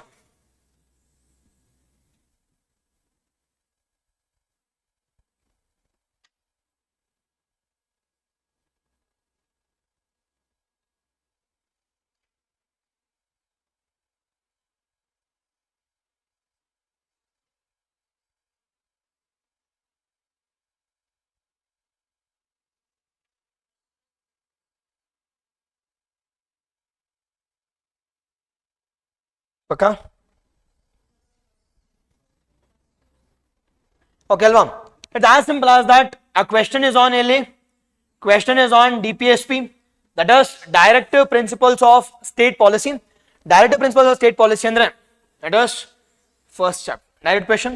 ಅದಾದ್ಮೇಲೆ it is ಇದೆಲ್ಲ 12 markers. 12 markers ಎಷ್ಟಾಯ್ತಪ್ಪ ಅಂತಂದ್ರೆ at how many? It is 6 or 7 now. It is 7 questions. 7 questions into 12 marks. 1 into 10 ಅಷ್ಟೇ. 1 to 10 average ಎಷ್ಟು ಕೇಳಿದ್ದಾರೆ? It is 94 marks. 94 marks. That is, write a note on Balwant Rai Mehta committee. Ellinda baratidu? From which chapter? It is decentralization.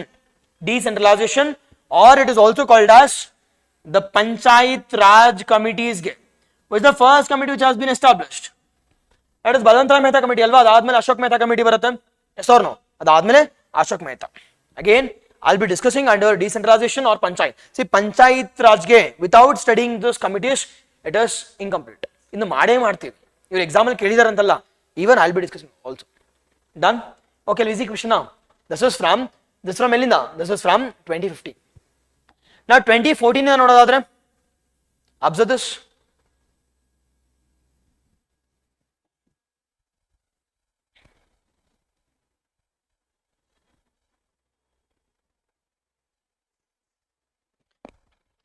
Okay, now first question.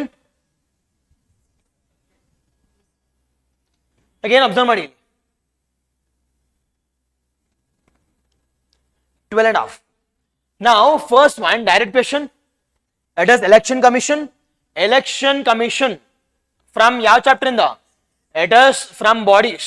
That is 6th chapter. 6th chapter.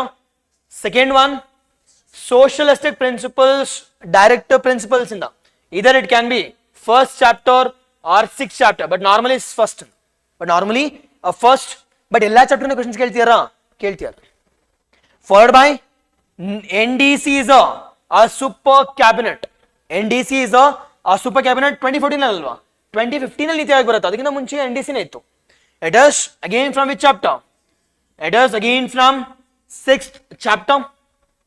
Followed by bring out the relation between ministers and the civil services with respect to the welfare states. It is 7th chapter. 7th chapter. Direct idya? Again 4 ಆಯ್ತು, ಈಗ 3, so total 7.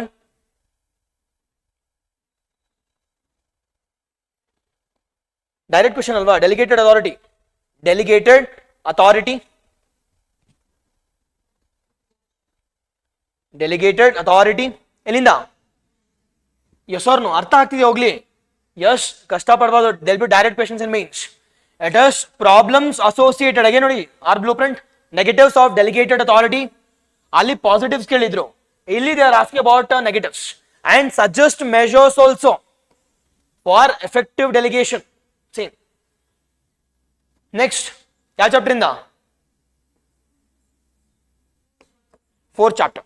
4th chapter, direct topic called as delegation of authority. Delegation of authority. Next one.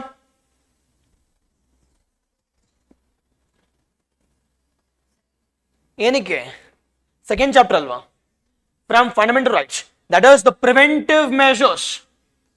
That is the preventive measures with respect to SC and ST alva. SC and ST in the. Preventive measure with respect to SC and ST in the.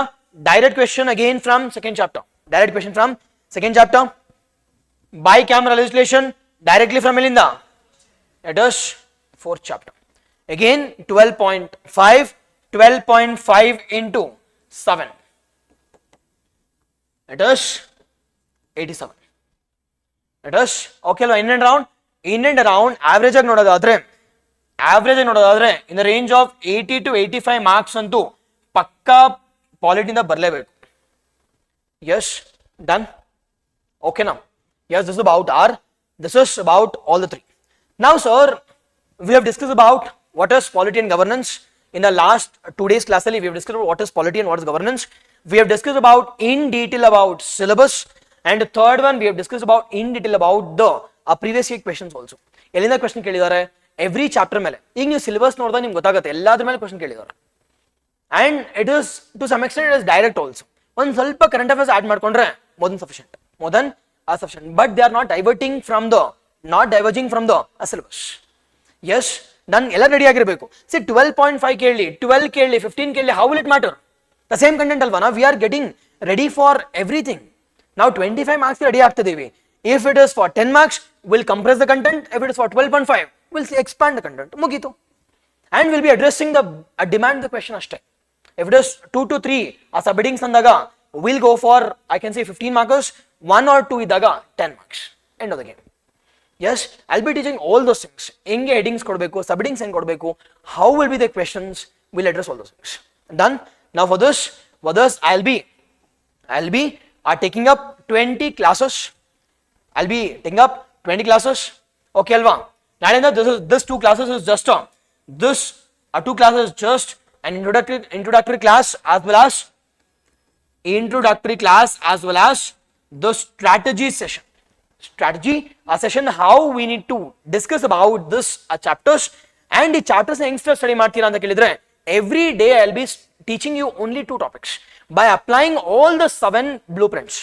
All the 7 blueprints na apply ಮಾಡ್ಕೊಂಡು or 7 prong or strategy I'll be applying, and I'll be discussing only 2 topics every day. 2 topics every day, nothing but 1 topic or 1 topic 1 hour. 1 topic 1 hour ange. 1 topic 1 hour. In mikit of 30 minutes will be for revision and your, I can say, doubt clearing sessions. Doubt clearing sessions, E1 basis mele I'll be taking 20 sessions, and that 20 sessions will be from Monday to Friday irutte. That is 5 classes per week. Antandre I'll be covering within 4 weeks, nothing but within 1 month I'll be covering this complete the polity. That is both from the mains as well as with respect to prelims perspective.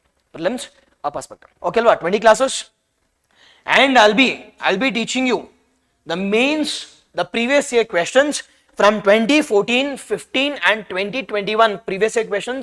I'll be discussing in class le discuss ಮಾಡ್ತೀನಿ. ಅದರ ಜೊತೆಗೆ we will be providing you 3 tests that includes 2 sectional tests include ಆಗುತ್ತೆ. 2 sectional tests and 1 full length test. ಈ sectional test ಮತ್ತು full length test na I will be evaluating personally, and I'll be providing mentorship sessions also. Idr jotege, that is obviously the blueprint for all the topics will be provided. Nan class in the bittu orgade ellu marks barade illa. Ashtu odkondu hogi ashtu revision madidre end of the game. Yes, done. This is all about the program, and from tomorrow it will be paid class. Okay, nenne matte ivattu it was free sessions. And from tomorrow it will be in the portal. Yes, done. Clear?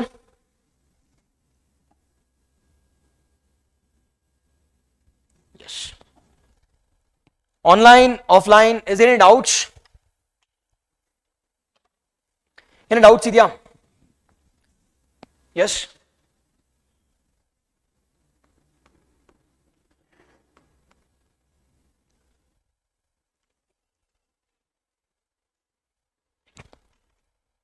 ಓಕೆನಾ, ಅರ್ಥ ಆಗ್ತಿದ್ಯಾ?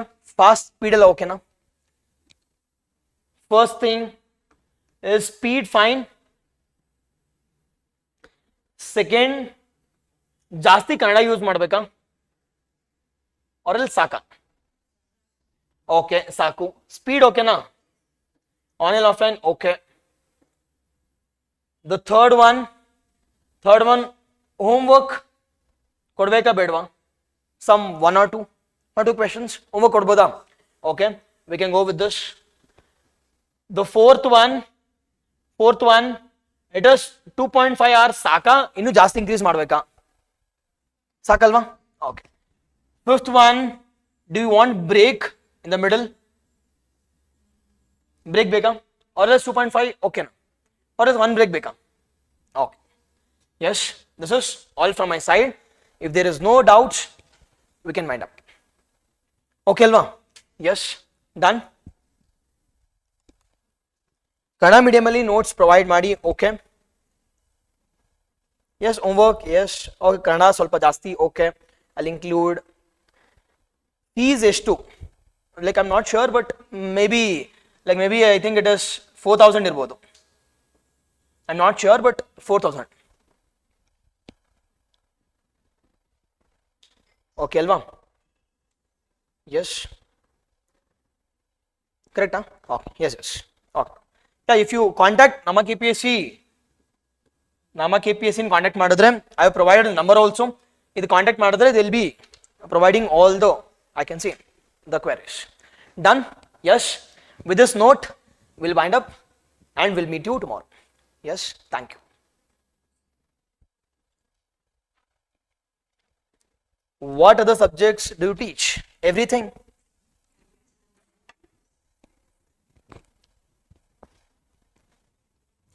3 hours Madi. Okay. I'll talk with the management. Okay. I'll talk online. Before leaving, just give a like.